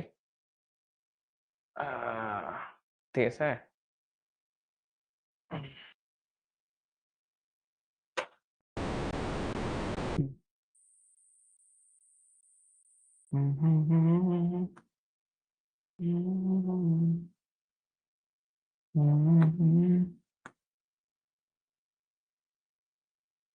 ঠিক আছে, কিন্তু অনেকে কিন্তু চলে আসছো, অনেকে আগে থেকে আসছো। জোস জোস জোস, অনেকে চলে আসে। ওকে ওকে ওকে, তার মানে মোটামুটি সবাই চলে আসে। ঠিক আছে, আজকে রোজা রাখছো কে কে বলো তো, আমরা একটু জানাও তো শুনি।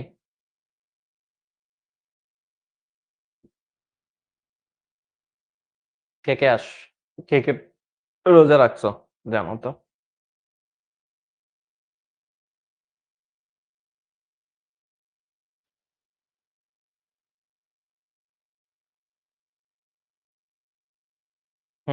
অনেকেই কিন্তু রোজা রাখছো।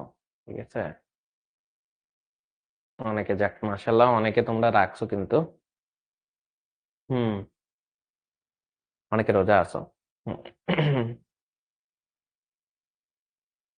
অনেকে রাখছো, যাক তোমরা ভালো কাজ করছো, তোমাদের রোজাগুলো কবুল হোক।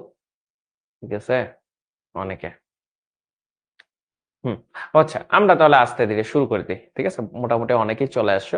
ঠিক আছে, এখন আমরা যেটা বললাম জেনেটিক ইঞ্জিনিয়ারিং ব্যবহার ও প্রয়োজনীয়তা। ঠিক আছে, ব্যবহার ও প্রয়োজনীয়তা আসলে জানা দরকার।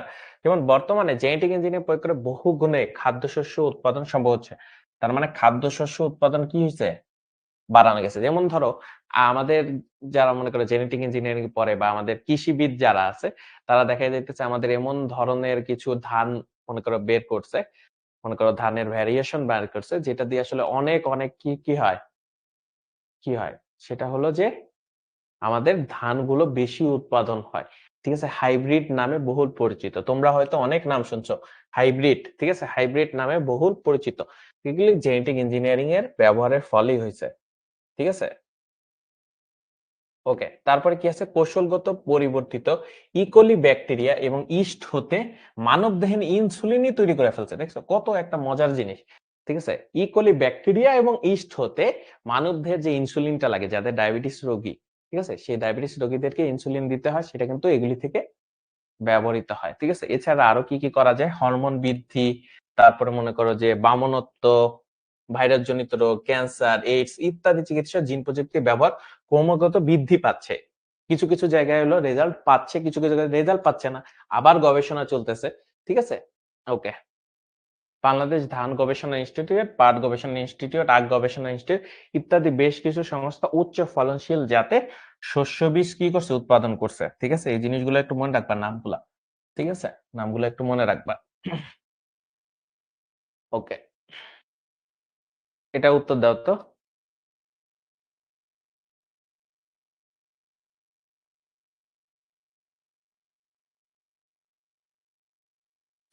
আচ্ছা, আমার সাউন্ডে কি সমস্যা হচ্ছে? বাকিরা কি আমার সাউন্ড শুনতে পাও?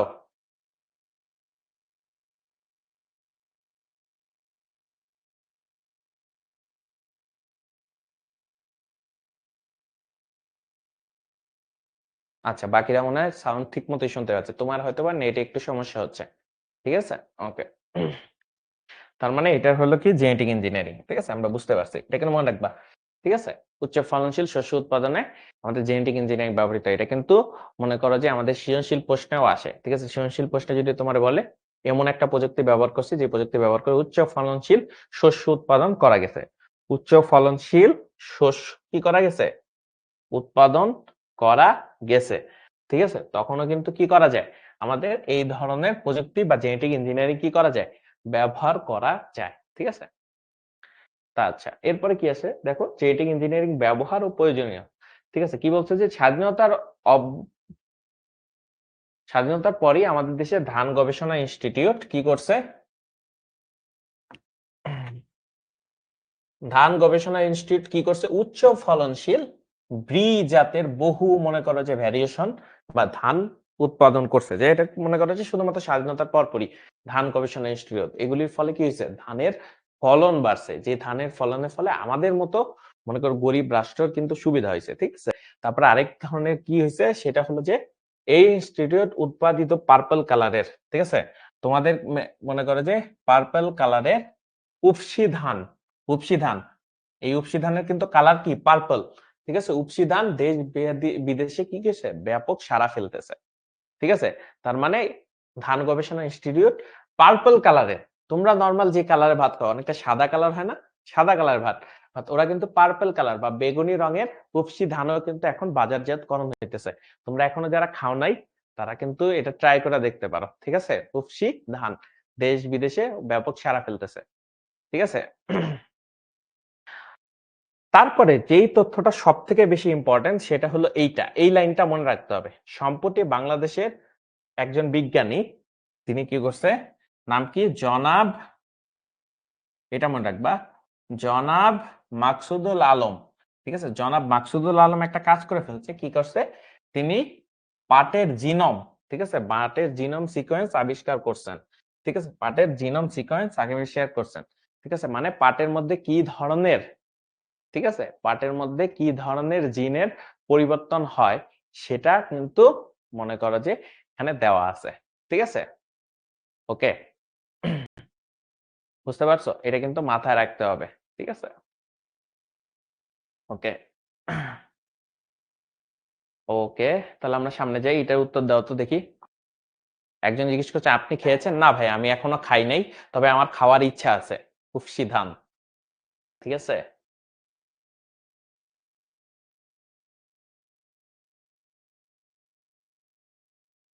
এটা আমি এখনো খাই নাই ভাইয়া, খাইলে বোঝা যাবে যে পার্পল কালারের এটা খাইতে কেমন, ঠিক আছে। তার মানে জেনেটিক ইঞ্জিনিয়ারিং, উদ্দীপকের গবেষণায় সহযোগী প্রযুক্তি কি, জেনেটিক ইঞ্জিনিয়ারিং, ঠিক আছে, এটা কিন্তু আমরা বুঝতে পারতেছি, ঠিক আছে।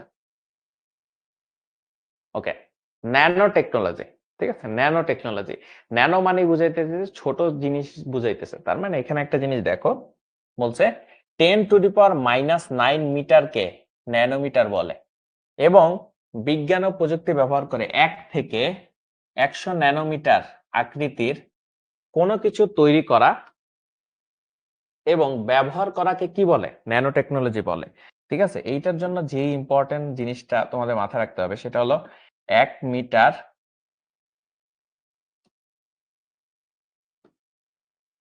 1 metre is equals to 10⁹ nanometre, ঠিক আছে। এটা কিন্তু নৈবিত্তিকের জন্য ইম্পর্টেন্ট, যে কোনো ভাবে ঘুরায় পেঁচে আসতে পারে, অথবা 1 ন্যানোমিটার বলতে বুঝাইতেছে আলটিমেটলি, তো বুঝাইতেছে 10⁻⁹ মিটার, ঠিক আছে, উল্টা আর কি। তার মানে অনেক ছোট, ঠিক আছে, বুঝতে পারতেছো, অনেক ছোট। এবং ন্যানো টেকনোলজিতে ব্যবহৃত হয় কতটুকু আমরা জানি, ন্যানো টেকনোলজি এখানে আকৃতিটা কেমন হয়, ন্যানো টেকনোলজিতে আমার আকৃতিটা হয় কত, আমার আকৃতিটা হয় হলো 1 থেকে, ঠিক আছে, 1 থেকে 100 ন্যানোমিটার, ঠিক আছে, 1 থেকে 100 ন্যানোমিটার এই আকৃতিতে থাকে, ঠিক আছে, এই আকৃতিতে থাকে। বুঝতে পারছো, এটা হলো আমাদের ন্যানোটেকনোলজি। ন্যানোটেকনোলজি মানে কি, খুবই ক্ষুদ্র জিনিসের সংস্করণ তৈরি করা হয়, ঠিক আছে। এইটার ফলে আসলে কি হয়েছে, ন্যানো টেকনোলজি ব্যবহার করার ফলে যেটা সুবিধা হয়েছে, দেখো তোমাদের বাপ দাদারা তারা কিন্তু মোবাইল ফোন অনেক বড় আকারে ব্যবহার করতো, এরপরে কিন্তু কি হয়েছে আরো ছোট হইতেছে, ছোট হইতেছে, ছোট হইতেছে। তেমনি কম্পিউটার একটা সময় কিন্তু অনেক বড় ছিল, কিন্তু আস্তে এখন দেখো কম্পিউটার ছোট হইতে হইতে ল্যাপটপ আকারে দেখছো ওইটা হয়েছে, এরপরে এটা ট্যাব আকারে চলে আসছে, ট্যাবলেট যেটাকে আমরা বলি বা ট্যাব বলি। তো এরকম অনেক কিছু কিন্তু আমরা ছোট আকারে ভার্সনে নিয়ে আসতে পারতেছি, কেন ব্যবহার করতেছি, ন্যানো টেকনোলজি। এই ন্যানো টেকনোলজির মাধ্যমে অনেক ছোট ছোট সংস্করণ করা সম্ভব হয়েছে, বুঝতে পারছো, এইটাই কিন্তু আমাদের দরকার, ঠিক আছে। তো রসায়নবিদেরা অনেকদিন থেকে ন্যানো ব্যাসার্ধের কি তৈরি করছে, পলিমার তৈরি করছে, ঠিক আছে। এবং ইন্টিগ্রেটেড সার্কিট কিন্তু ব্যবহার করা হয়, ইন্টিগ্রেটেড সার্কিট যে চিপস, এটার মাধ্যমে কিন্তু মনে করো বড় সার্কিটকে কি করা যায়, সহজে একটা ভার্সনে নিয়ে আসা যায়, ঠিক আছে। বুঝতে পারছো, এই মাহিম ছেলেটা কিন্তু ব্যান করেন তো, এটা দুষ্টু ছেলে।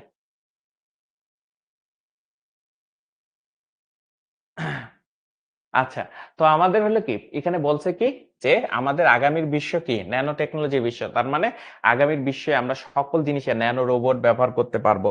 ঠিক আছে? ন্যানো রোবট ব্যবহার করব, কোয়ান্টাম কম্পিউটিং ব্যবহার করব। এইসব জিনিস ব্যবহার করার ক্ষেত্রে আমার কি হবে? ন্যানো টেকনোলজিটা খুবই গুরুত্বপূর্ণ ভূমিকা পালন করবে। বুঝতে পারছো? এই জিনিসটা আমাদের কিন্তু মাথায় রাখতে হবে। ঠিক আছে? এই মাইন্ড ছেলেটা হলো ন্যানো টেকনোলজি দিতে হবে। তাহলেও ঠিক হবে।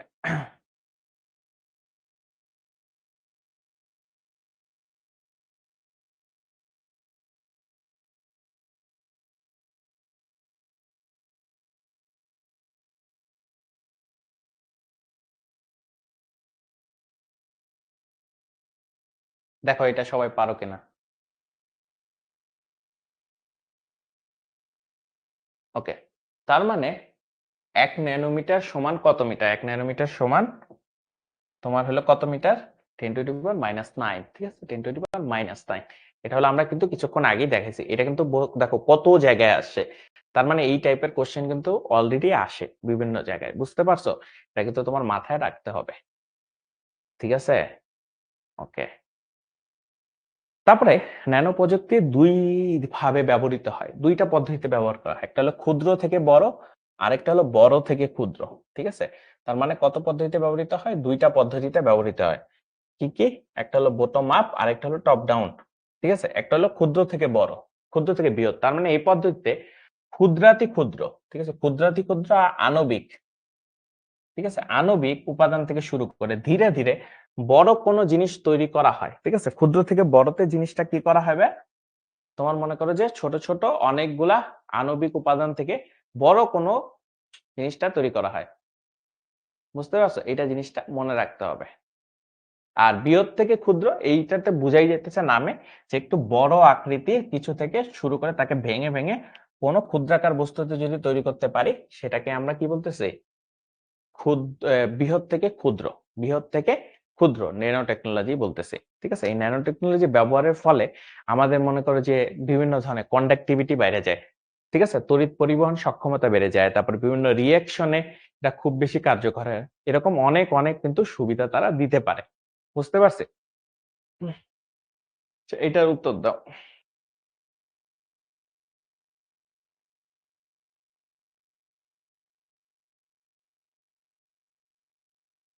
তামিম শাহরিয়ারেও ব্যান করে।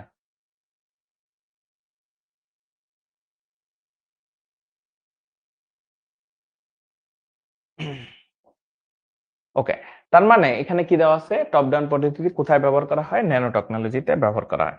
তার মানে ডি নাম্বারটা। ঠিক আছে? আমরা একটু আগে এই জিনিসটা পড়ছি।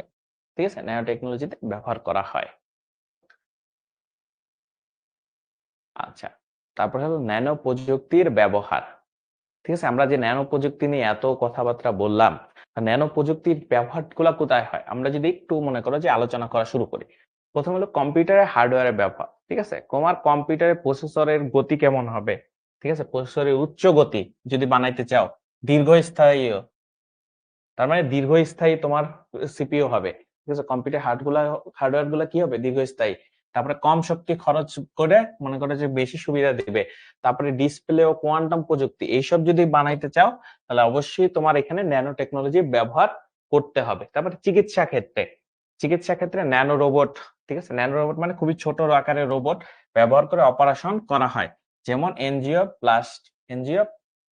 এখানে প্লাস্টি হবে, যে প্লাস্টিক সরাসরি রোগাক্রান্ত সেলে চিকিৎসা প্রদান করে। ঠিক আছে? যেমন ন্যানো ক্রায়োসার্জারি ডায়াগনোসিস করা, ঠিক আছে, এন্ডোস্কোপি, এনজিওগ্রাম, কোলোনোস্কোপি ইত্যাদি জিনিস করতে গেলে কি হয়? তোমার অবশ্যই কিন্তু ন্যানো টেকনোলজি ব্যবহার করতে হয়। তারপরে খাদ্য শিল্পে এটাও কিন্তু ইম্পর্টেন্ট। খাদ্য শিল্পে খাদ্যজাত দ্রব্য প্যাকেটিং এ, খাদ্যের স্বাদ তৈরিতে, খাদ্যের গুণাগুণ রক্ষাতে ইত্যাদি বিভিন্ন ধরনের জিনিসপত্র করতে গেলেও কিন্তু কি হয়? তোমার আমাদের এই ন্যানো টেকনোলজি ইউজ করতে হয়। তার মানে তোমার দেখবা মশলার স্বাদ বেড়ে গেছে। তোমার মশলার যে আণবিক গঠন সেটাই যদি তুমি চেঞ্জ করে দাও, দেখবা যে তোমার স্বাদ হয়তো বা বেড়ে যেতে পারে। ঠিক আছে? তারপরে কি আছে? জ্বালানি ক্ষেত্রে। ঠিক আছে। তারপর কি আছে, জ্বালানি ক্ষেত্রে। জ্বালানি ক্ষেত্রে তোমার বিভিন্ন ধরনের ফুয়েল তৈরির কাজে ব্যবহৃত হয়। যেমন হাইড্রোজেন আয়ন থেকেও কি করা যায়, ফুয়েল তৈরি করা যায়। সৌর বিদ্যুৎ উৎপাদনের জন্য সৌরকোষ তৈরির কাজে কি করা যায়, ব্যবহার করা যায়। যোগাযোগ ক্ষেত্রে ব্যবহার করা যায়, যেমন হালকা ওজনের ও কম জ্বালানি চাহিদা সম্পন্ন গাড়ি প্রস্তুতিকরণে ব্যবহার করা যায়। খেলাধুলার সামগ্রী তৈরিতে ব্যবহার করা যায়। এই দুইটা সব থেকে বেশি ইম্পর্টেন্ট। ঠিক আছে। প্রসাধনী শিল্পে, ঠিক আছে, প্রসাধনী শিল্পে আর হলো বায়ু ও পানি দূষণ রোধে, এই জিনিসটা ইম্পর্টেন্ট। যেমন শিল্প কারখানার ক্ষতিকর রাসায়নিক বর্জ্যকে ন্যানো পার্টিকেল ব্যবহার করে অক্ষতিকর বস্তুতে রূপান্তর করে পানিকে কি করে, নিষ্কাশিত করা হয়। ঠিক আছে। তার মানে বায়ু ও পানি দূষণ রোধে ন্যানো, ফুয়েল মানে হলো জ্বালানি, ঠিক আছে। তার মানে অক্ষতিকর বস্তুতে রূপান্তর করে পানিতে নিষ্কাশিত করা যায়। প্রসাধনশীল, প্রসাধন মানে এই যে কসমেটিক্স, এই যে তোমরা মেয়েরা যারা মনে করো কসমেটিক্স ব্যবহার করো, ঠিক আছে, এই কসমেটিক্সেও কিন্তু ন্যানো টেকনোলজির কি হয়, ব্যবহার আছে। ঠিক আছে। যেমন প্রসাধনীতে জিঙ্ক অক্সাইডের ন্যানো পার্টিকেল যুক্ত হওয়ায় ত্বকের ক্যান্সার রোধ করা সম্ভব। ঠিক আছে, ক্যান্সার রোধ সম্ভব। তারপরে স্ক্রিন ও ময়েশ্চারাইজার তৈরির কাজে ব্যবহার্য রাসায়নিক পদার্থ তৈরির ক্ষেত্রেও কি করা যায়, অ্যান্টি এজিং ক্রিম তৈরিতে ন্যানো টেকনোলজি ব্যবহৃত। অ্যান্টি এজিং মানে তুমি সারা জীবন কি হবে, আগের মতোই মনে করো যে কি বলে এটাকে, কচি থেকে যাবা আর কি। ঠিক আছে। একদম মনে করো যে যৌবন কাল তোমার থেকে যাবে, সেটাকে বলতে হয় অ্যান্টি এজিং ক্রিম। এই সব জিনিস তৈরি করতে কি করা হয়, ন্যানো টেকনোলজি ব্যবহার করা হয়। ঠিক আছে। এটার উত্তর দাও।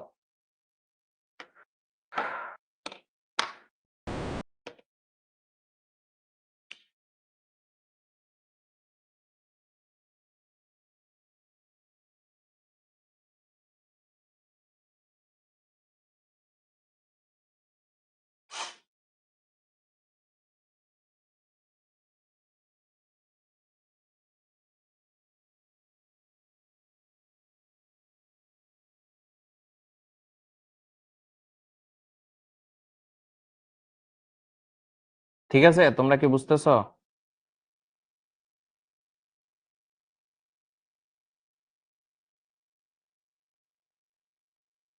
ঠিক আছে, তোমরা কিন্তু ম্যাক্সিমাম পারতেছো। ঠিক আছে। ট্যানারি শিল্পের বর্ষ, যেটা আমি বলছিলাম আর কি। ঠিক আছে।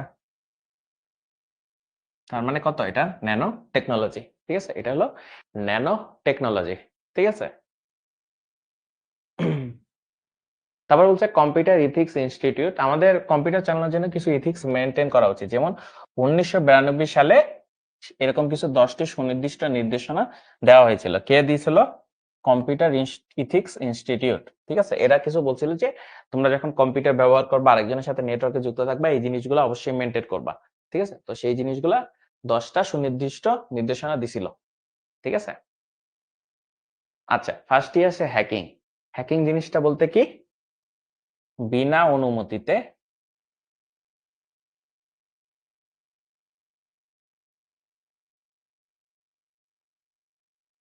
অন্য কারো কম্পিউটার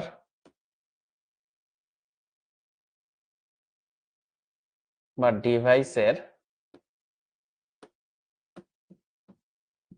নিয়ন্ত্রণ নেওয়াকে বোঝায়। নিয়ন্ত্রণ নেওয়াকে বোঝায়।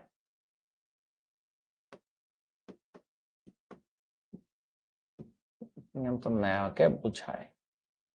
ঠিক আছে, নিয়ন্ত্রণ নেওয়াকে বোঝায়। তার মানে তুমি কারো অনুমতি ব্যতীতই তুমি মনে করো যে হ্যাকিং করে ফেলছো। দেখছো এরকম হ্যাকিং হলো, এরকম তোমরা হয়তো বিভিন্ন মুভিতে দেখছো যে হ্যাক করে ফেলে। ঠিক আছে। ঠিক আছে। ঠিক আছে। তো মনে করো যে তারা কি করে, বিনা অনুমতিতে আরেকজনের, দেখো ফেসবুক আইডি হ্যাক করে ফেলে অনেক সময়। তারপরে দেখো যে অনেক অন্যের ওয়েবসাইট হ্যাক করে ফেলে। তারপরে জিমেল হ্যাক করে ফেলে, বিভিন্ন ধরনের জিনিস কিন্তু হ্যাক করে ফেলে। তার মানে বিনা অনুমতিতে অন্য কারো কম্পিউটার বা ডিভাইসের নিয়ন্ত্রণ নেওয়াকে কি বলে, হ্যাকিং বোঝে। যারা হ্যাকিং করে, যারা হ্যাকিং করে যারা হ্যাকিং করে যারা হ্যাকিং করে তাদের কি বলে জানো তোমরা? তাদের কি বলে, হ্যাকার বলে। ঠিক আছে। তো বিভিন্ন টাইপের হ্যাকার আছে। আচ্ছা, এটাকে বলে হ্যাকার। যারা হ্যাকিং করে তারা জিনিস হ্যাকার বলে। ঠিক আছে? আচ্ছা, অনেকের ফেসবুক হ্যাক করে নিয়ে গেছে। হচ্ছে বুঝছি। ঠিক আছে? আর পড়া লাগবে না। ঠিক আছে? ওকে। যারা ২-৩ বারের বেশি মেসেজ এরকম দিবা তাদের কিন্তু একদম ব্যান করে দিব। ঠিক আছে? ওকে। তারপরে এটার উত্তর দাও। দেখি পারো কিনা। হ্যাঁ, ব্ল্যাক হ্যাকাররা অনেক খারাপ। ৩ ধরনের হ্যাকার আছে। হ্যাঁ। ভাইয়া প্লিজ হ্যাকিং করা শিখান ভাইয়া।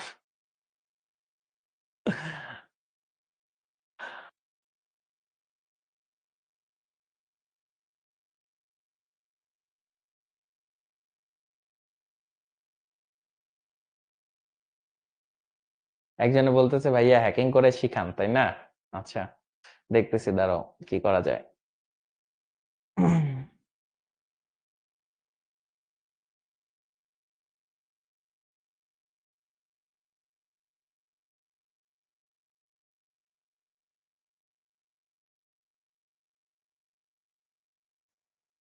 দাঁড়াও আমি একটু জিজ্ঞেস করি যে মাউস আর কিবোর্ডের ব্যবস্থা করা যাবে এখন?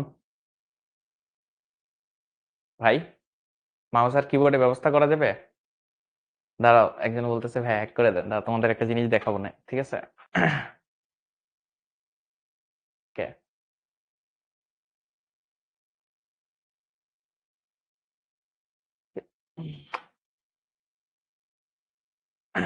ঠিক আছে। আচ্ছা, হ্যাকিং না করে একটা জিনিস মজার একটা কিছু করা যায় কিনা আমরা একটু দেখি। ঠিক আছে? তোমরা তো বললা যে ভাই কিছু একটা করেন। ঠিক আছে? দেখি যে কিছু একটা করা যায় কিনা। এটা কি জয়েন করা আছে নাকি? দাঁড়াও দেখি। ওকে।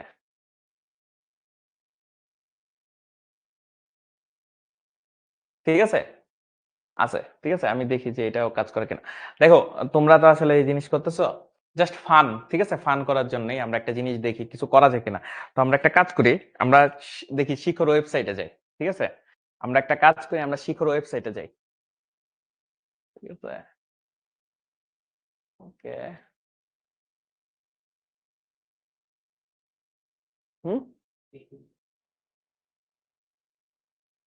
ওকে।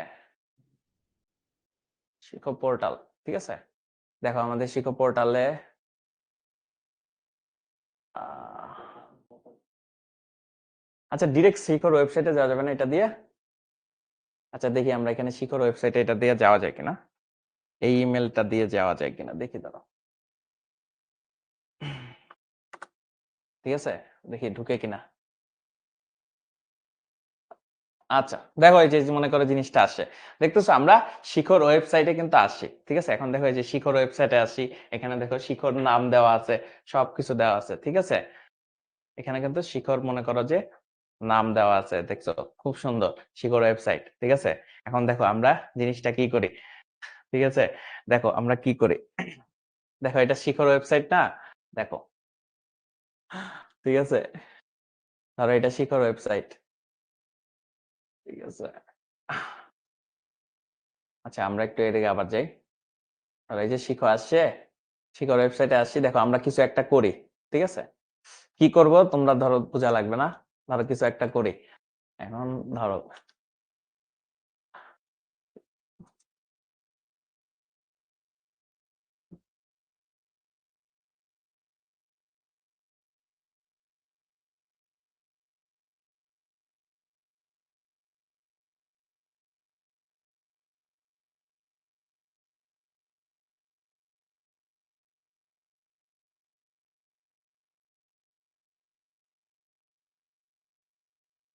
আমরা একটা কাজ করি দাঁড়াও।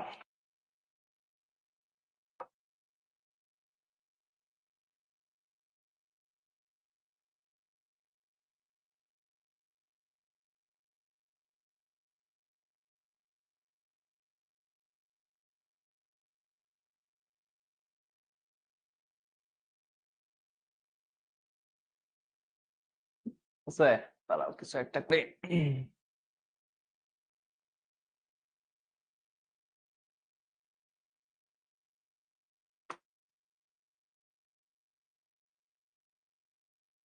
ঠিক আছে? কিছু একটা করছি হয়তো, ধরো, বুঝছো? এখন দেখো আমাদের এখানে কি আছে, শিখর মনে করো যে লোগো টোগো ছিল, তাই না? দেখো আমরা এখন একটা,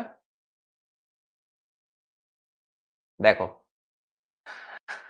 দেখছো, এখন এই লোগো নাই হয়ে গেছে। এখন নাই হইয়া কি হয়েছে সেটা তোমাদের দেখাই, ঠিক আছে? এখানে যদি আমি তোমাদের একটু জুম করে দেখাই, ঠিক আছে, ঠিক আছে, তাহলে দেখো লোগোর জায়গায় কি করে দিছি, রোমানের কোম্পানি এইটা, ঠিক আছে, বুঝতে পারছো? রোমানের কোম্পানি এটা, শিখর মনে করো যে নাই করে দিছি, ঠিক আছে, ঠিক আছে। এই দেখো, মনে করো যে রোমান এটা করে দিছি, তারপরে আমরা আরো কি করতে পারি, ঠিক আছে, দেখো এখানে মনে করো যে একাডেমিক জিনিস আছে না, সেটাও আমরা চেঞ্জ করে দিব,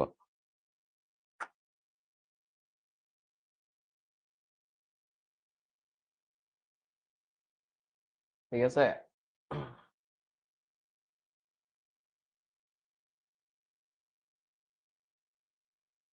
এখানে লিখছে কি একাডেমিক থেকে অ্যাডমিশন, তাই না? তো আমরা দেখি এখানে কিছু করতে পারি কিনা।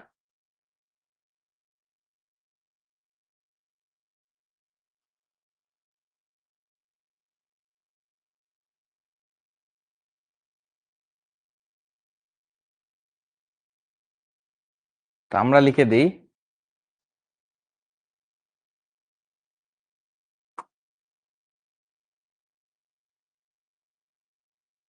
ঠিক আছে, আমরা কিছু একটা লিখে দিছি, ঠিক আছে। তো কি লিখছি পরে আমরা দেখতেছি।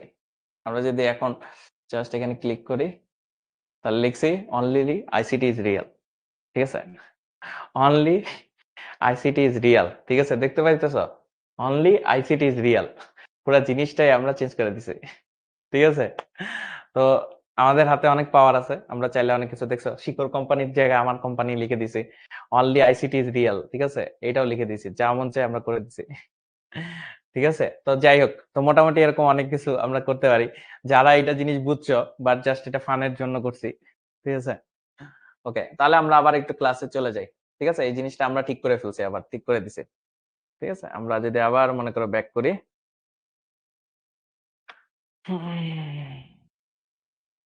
ঠিক আছে, আমরা আবার একটু ব্যাক করি, ঠিক আছে। ওকে, তারপর কি লেখছে দেখো, অনুমতি ব্যতীত কোনো কম্পিউটার নেটওয়ার্ক প্রবেশ করা ব্যবহারকে কি বলে, ঠিক আছে, দেখো,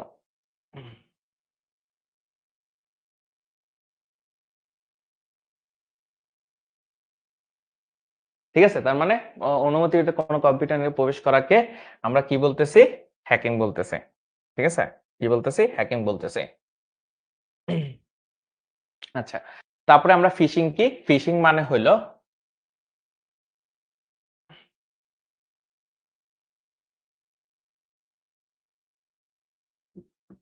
নকল ওয়েবসাইট বা ইমেলের মাধ্যমে, ঠিক আছে, ইমেলের মাধ্যমে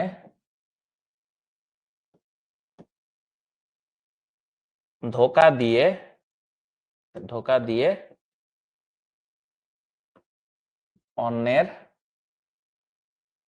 গোপন তথ্য নিয়ে নেওয়াকে, তথ্য নিয়ে নেওয়াকে কি বলে, ফিশিং বলে, ঠিক আছে, ফিশিং বলে, নিয়ে নেওয়াকে কি বলে, ফিশিং বলে, ঠিক আছে। এখন ফিশিং মানে কি, তোমাদের মনে করো যে অনেকে কি হয়, নকল ওয়েবসাইট বা মনে করো যে ফিশিং জিনিসটা কি, ধরো তোমাদের মধ্যে অনেকেই যেটা করে যে 50 জিবি অফার দিছে, 1000 টাকা অফার দিছে, এই লিঙ্ক কি করো সব জায়গায় শেয়ার করতে থাকো। ফিশিং মানে ওই যে এরকম মনে করো যে একজন তো বসে থাকে, সে কি করে বিভিন্ন ধরনের এরকম মনে করো যে অফার দেয়, অফার দিয়ে তোমার মতো কিছু বলদ আছে, সে বলদের জন্য অপেক্ষা করতে থাকে, ঠিক আছে। কিছু বলদ, তোমরা হলো বলদ, কিছু বলদ আছে যে 50 জিবির ডেটা দিবে, 1000 টাকা দিবে, এখানে শেয়ার করো, এখানে শেয়ার করো, তখনই কি করে, এই যে এরকম তোমার জন্য বসে থাকে, যখনই তোমার মতো কয়েকটা বলদ থাকে, সে বলদ গুলা এই জিনিসগুলা করে ফেলো, একবার লিঙ্কে ঢুকে যাও, নিজের তথ্য দিয়ে দাও, তারপর দেখা যায় সব টাকা কি করে নিয়ে গেছে, ঠিক আছে। এই জিনিসটা আমাদের কিন্তু বুঝতে হবে, তার মানে এই জিনিসটাকে ফিশিং বলে। স্প্যামিং কি? যেমন তোমরা অনেকেই স্প্যামিং করো। স্প্যামিং জিনিসটার মানে কি বোঝায়? যে অপ্রত্যাশিত অপ্রত্যাশিত অত্যাধিক মেসেজ বা ইমেল পাঠানোকে স্প্যামিং বলে। ওকে, স্প্যামিং বলে। ঠিক আছে, স্প্যামিং বলে। যারা এই কাজ করে তাদেরকে স্প্যামার বলে। ঠিক আছে, স্প্যামার বলে। বুঝতে পারছি? যারা স্প্যামিং করে না তারা ভালো ছেলে। ঠিক আছে, ওকে। তারপরে হলো সফটওয়্যার পাইরেসি। সফটওয়্যার পাইরেসি হলো কি? আমাদের এখানে কি বলছে? সফটওয়্যার পাইরেসি হলো সফটওয়্যার কপি। ঠিক আছে, সফটওয়্যার কপি বিতরণ ব্যবহার করার একটি অবৈধ পদ্ধতি, যেখানে সফটওয়্যার ডেভেলপার বা মালিকের অনুমতি বা লাইসেন্স ছাড়া সফটওয়্যারটি কি করা হয়? ব্যবহার করা হয়। ঠিক আছে, তার মানে তুমি কি করো? যারা সফটওয়্যার বানাইছে তাদেরকে টাকাও দিতেছো না এবং তাদেরটা ব্যবহার করতেছো। বাট মজার বিষয় হলো বাংলাদেশের 90% মানুষ এই সফটওয়্যার পাইরেসি ব্যবহার করে, মানে পাইরেটেড সফটওয়্যারই আসলে ব্যবহার করে। ঠিক আছে, এটা মনে রাখবা। ঠিক আছে, তো এই জিনিসটা মনে রাখবা যে আমাদের সব মোটামুটি, বাট আন্তর্জাতিক বিশ্বে এই সফটওয়্যার পাইরেসি খুবই ভয়াবহ একটি অপরাধ। ঠিক আছে, খুবই ভয়াবহ কি একটা অপরাধ। ঠিক আছে, তারপরে প্লেজিয়ারিজম, এটার মানে কি? অন্যের কাজ, অন্যের কাজ বা লেখাকে, অন্যের কাজ বা লেখাকে নিজের বলে চালিয়ে দেওয়া। ঠিক আছে, নিজের বলে চালিয়ে দেওয়া, অন্যের কাজ বা লেখাকে নিজের বলে চালিয়ে দেওয়াকে প্লেজিয়ারিজম বলে। প্লেজিয়ারিজম বলে। ধরো অনেক গবেষণার কাজ, ঠিক আছে, একজন গবেষণা করছে, বাট সেই গবেষণার কাজ তুমি কি করছো? চুরি করে নিজের নামে চালাই দিছো। ঠিক আছে, এটাকে প্লেজিয়ারিজম বলে। ঠিক আছে, এটা প্লেজিয়ারিজম বলে। বাট এটা নিয়ে একটা মজার ঘটনা বলি। আমাদের বিশ্ববিদ্যালয়ে একবার একটা জিনিস হচ্ছে কি, একটা অ্যাসাইনমেন্ট দিছে। অ্যাসাইনমেন্ট ধরো যে বিশ্ববিদ্যালয় এইচডব্লিউ এর মতো, ঠিক আছে, কোন একটা অ্যাসাইনমেন্ট দিছে। এখন এই অ্যাসাইনমেন্টটা হয়েছে কি, যে মনে করো সবাই সবারটা মনে করো যে অ্যাসাইনমেন্ট দিছে। এখন জিনিসটা হয়েছে কি, মনে করো একটা ব্যক্তি, ঠিক আছে, একটা ব্যক্তির থেকে মনে করো বি সাহায্য চাইছে। ঠিক আছে, বি সাহায্য চাইছে, বলছে যে তোমার সেই অ্যাসাইনমেন্টের কপিটা দাও, আমি একটু দেখি। ঠিক আছে, তাহলে তোমার থেকে আমি একটু সাজেশন নিব। তো এ থেকে বি এর কাছে গেছে। ঠিক আছে, বি থেকে সি আবার বলতেছে আচ্ছা তোমারটা তো আমি দেখবো, ঠিক আছে, তাহলে তুমি আমাকে এই জিনিসটা দাও। ঠিক আছে, তো ভালো কথা। এরপরে আবার ডি এর কাছে গেছে। ঠিক আছে, এই জিনিসটা ডি এর কাছে গেছে এবং লাস্ট পর্যায়ে জিনিসটা আবার এর কাছে ব্যাক আছে। আর এর কাছে ব্যাক এসে সে দেখতেছে যে আমি আসলে যেই অ্যাসাইনমেন্টটা দিছিলাম সেই অ্যাসাইনমেন্টটা হলো আমার নিজেরই। ঠিক আছে, এই জিনিসটা তোমরা কখনো করবা না। ঠিক আছে, তো প্লেজিয়ারিজম বলতে বোঝায় যে আমাদের বিভিন্ন গবেষণা হোক বা বিভিন্ন কাজকর্ম অন্যেরটা কি হইতেছে মেরে দেওয়া। ঠিক আছে, মানে নিজের নামে চালিয়ে দেওয়া, যে এটা আমি মনে হয় আমি বানাইছিলাম। ঠিক আছে, ঠিক আছে, স্কুলে এই জিনিসগুলো করা একেবারেই ঠিক না। ঠিক আছে, ওকে, বুঝতে পারছি, এই জিনিসটা একদমই ঠিক না। ঠিক আছে, এটার উত্তর দাও তো দেখি কি হবে।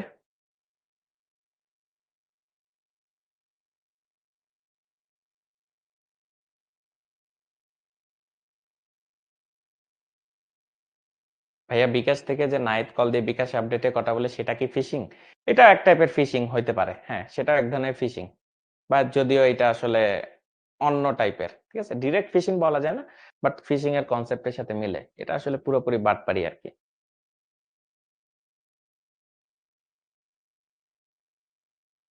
ঠিক আছে, তার মানে এটা হলো কি প্লেজিয়ারিজম, মানে 4 নাম্বারটা তোমরা আসলে আস্তে ধীরে বুঝতে পারতেছো। ঠিক আছে, এখন প্লেজিয়ারিজমের বাংলা কি পরীক্ষা হলো কি, কুম্ভিল কবতে কি লিখছে? তার মানে চুরি করা আর কি। সহজভাবে বললে এই জিনিসটারে কি বলা যাবে? এটা আসলে অন্যের লেখা কি করা? চুরি করা। ঠিক আছে, অন্যের লেখারে চুরি করা। ঠিক আছে, এটা বুঝায়। এখন শিক্ষাক্ষেত্রে নীতিগত কয়েকটা জিনিস আছে। কয়েক ধরনের প্লেজিয়ারিজম রয়েছে। ক্লোন প্লেজারিজম, ঠিক আছে। ক্লোন বলতে কি বোঝাইতেছে, এতে একজন ব্যক্তির কোনো পরিবর্তন ছাড়াই, মানে কিছু কিছু মনে কর পাবলিক ছিল তখনকার জামানাতেও এখনকার জামানাতেও, মানে কারো থেকে অ্যাসাইনমেন্ট বা এইচডব্লিউ নিয়ে পুরাটা কপি মাইরা দিছে, ঠিক আছে, পুরাটা কপি মাইরা দিছে। এখন মনে করো মিস্টার জামশেদ উত্তরে লিখছে, মিস্টার জামশেদ মনে করে যে এইটার উত্তর এরকম হবে। এখন মিস্টার করিম সেখানেও সে লিখে দিছে মিস্টার জামশেদ মনে করে এটা এরকম হবে, ঠিক আছে। তো এরকম আমাদের কিন্তু মনে করো হবে যে মনে করো যে পুরাটাই কপি মেরা দেয়, তাকেই বলা হয় ক্লোন প্লেজারিজম। রিমিক্সের ক্ষেত্রে সে কি করে, সে হলো ডিরেক্ট চুরি করে না। রিমিক্স যে করে সে হলো ডিরেক্ট চুরি করে না, সে হলো সবার থেকে নেয়, ঠিক আছে। তোমার থেকে একটু নিছে, আরেকজনের থেকে একটু নিছে, সবার থেকে একটু একটু একটু নিয়ে সে একটা মনে করো ইউনিক কিছু দাঁড় করানোর চেষ্টা করছে, বাট এইটাও কি এক ধরনের চুরি। তো এইটাকে বলা হয় রিমিক্স, ঠিক আছে। সবার থেকে একটু একটু নিয়ে চুরি করছে আর কি, ঠিক আছে। সে একটু চালাক চোর, সে ডিরেক্টলি সবারটা নেয় নাই, বাট সে হলো সবার থেকে একটু একটু করে নিছে, ঠিক আছে। বুঝতে পারছো? কে কে বুঝতে পারছো একটু আমার জানাও তো।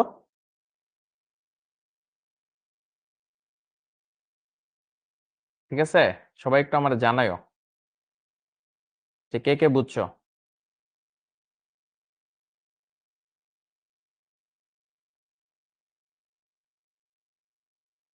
ঠিক আছে, দেখো তোমাদের মধ্যে কে কে বুঝছো।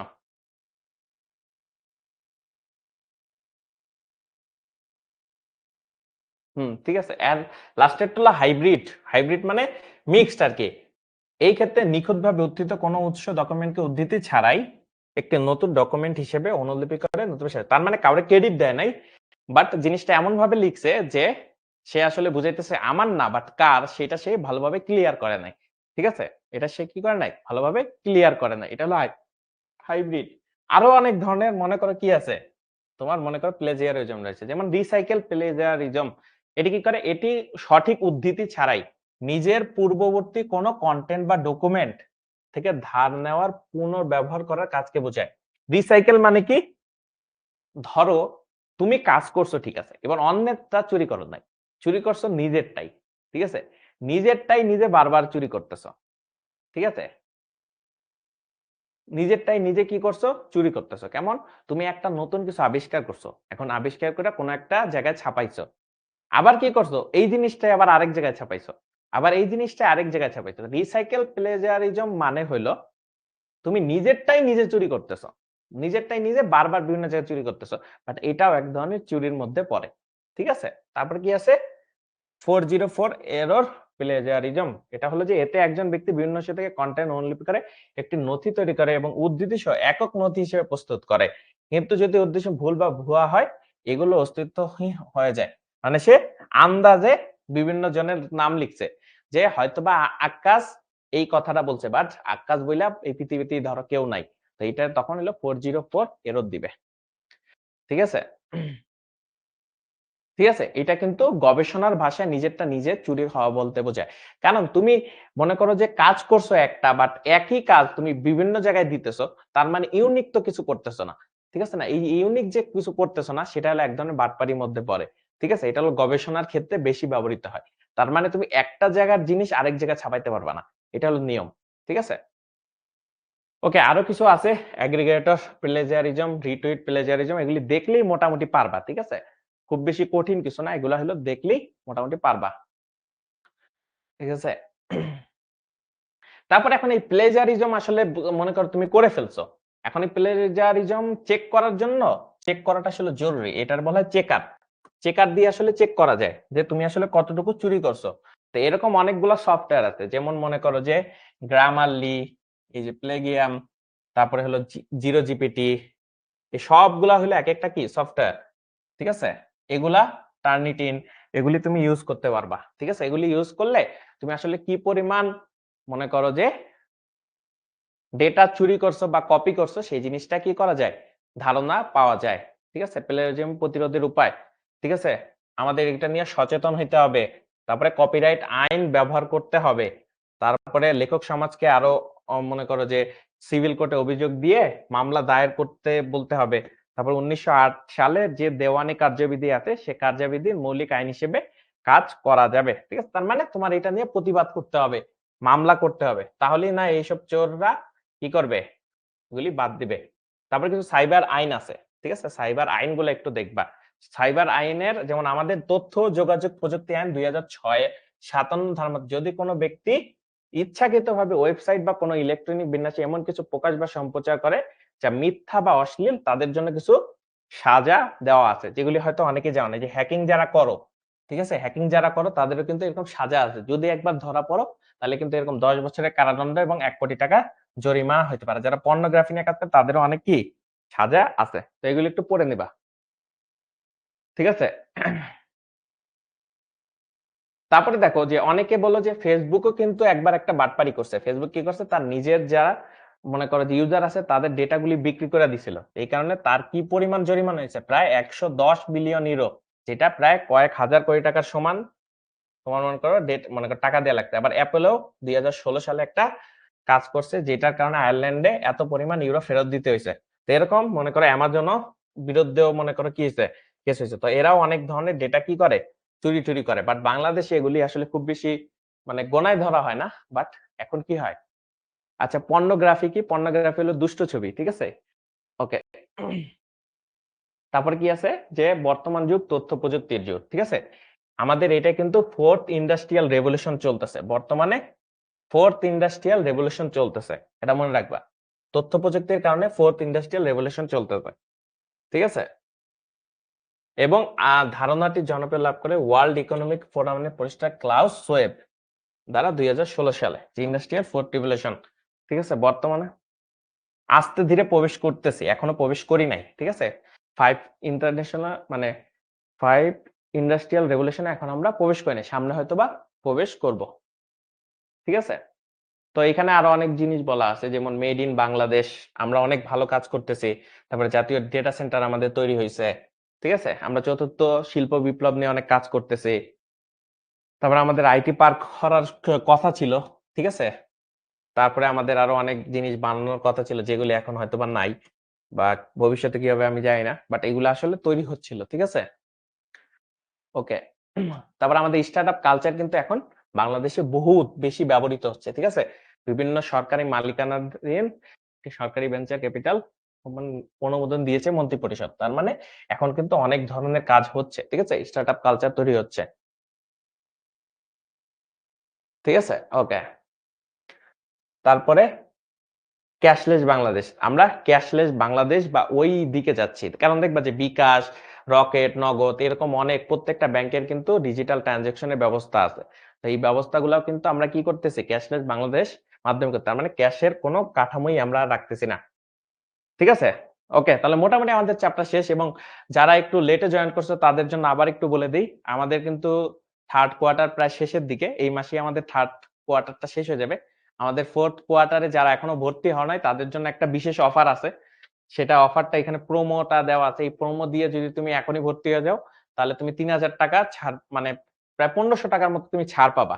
যেটা হয়তোবা কয়েকদিন পরে করতে গেলে আবার দেখবা যে ছাড় থাকবে না। ঠিক আছে? তো এটা যাদের দরকার তারা একটা স্ক্রিনশট নিয়ে রাখো। তাদের জন্য সুবিধা হবে। ঠিক আছে? দ্রুত ভর্তি হয়ে যাও। আর মোটামুটি আমাদের ক্লাস শেষ। তো আমাদের প্রত্যেকটা ক্লাসের শেষে আমাদের একটা প্রতিজ্ঞা থাকে। আজকে আমাদের একটা প্রতিজ্ঞা আছে যে আমরা গাছের মতো পরোপকারী হব। ঠিক আছে? আমরা গাছের মতো পরোপকারী হব। কারণ গাছ কি করে? মানুষকে উপকার করে। কিন্তু কখনো কি উপকারের বদলে কিছু চায়? কিছু চায় না। তাই আমরা সবসময় গাছের মতো পরোপকারী হব। ঠিক আছে? তো তোমাদের আজকের ক্লাস কেমন লাগছে? সেই জিনিসটা তোমরা জানাতে পারো শিখবো জিতবো গ্রুপে। সেই গ্রুপের থেকে হয়তোবা আমি জানতে পারবো যে আজকে তোমাদের ক্লাসটা কেমন লাগছে। তো নেক্সট ক্লাস পর্যন্ত সুস্থ থাকো, সবল থাকো। তোমাদের জন্য অসংখ্য শুভকামনা। আসসালামু আলাইকুম।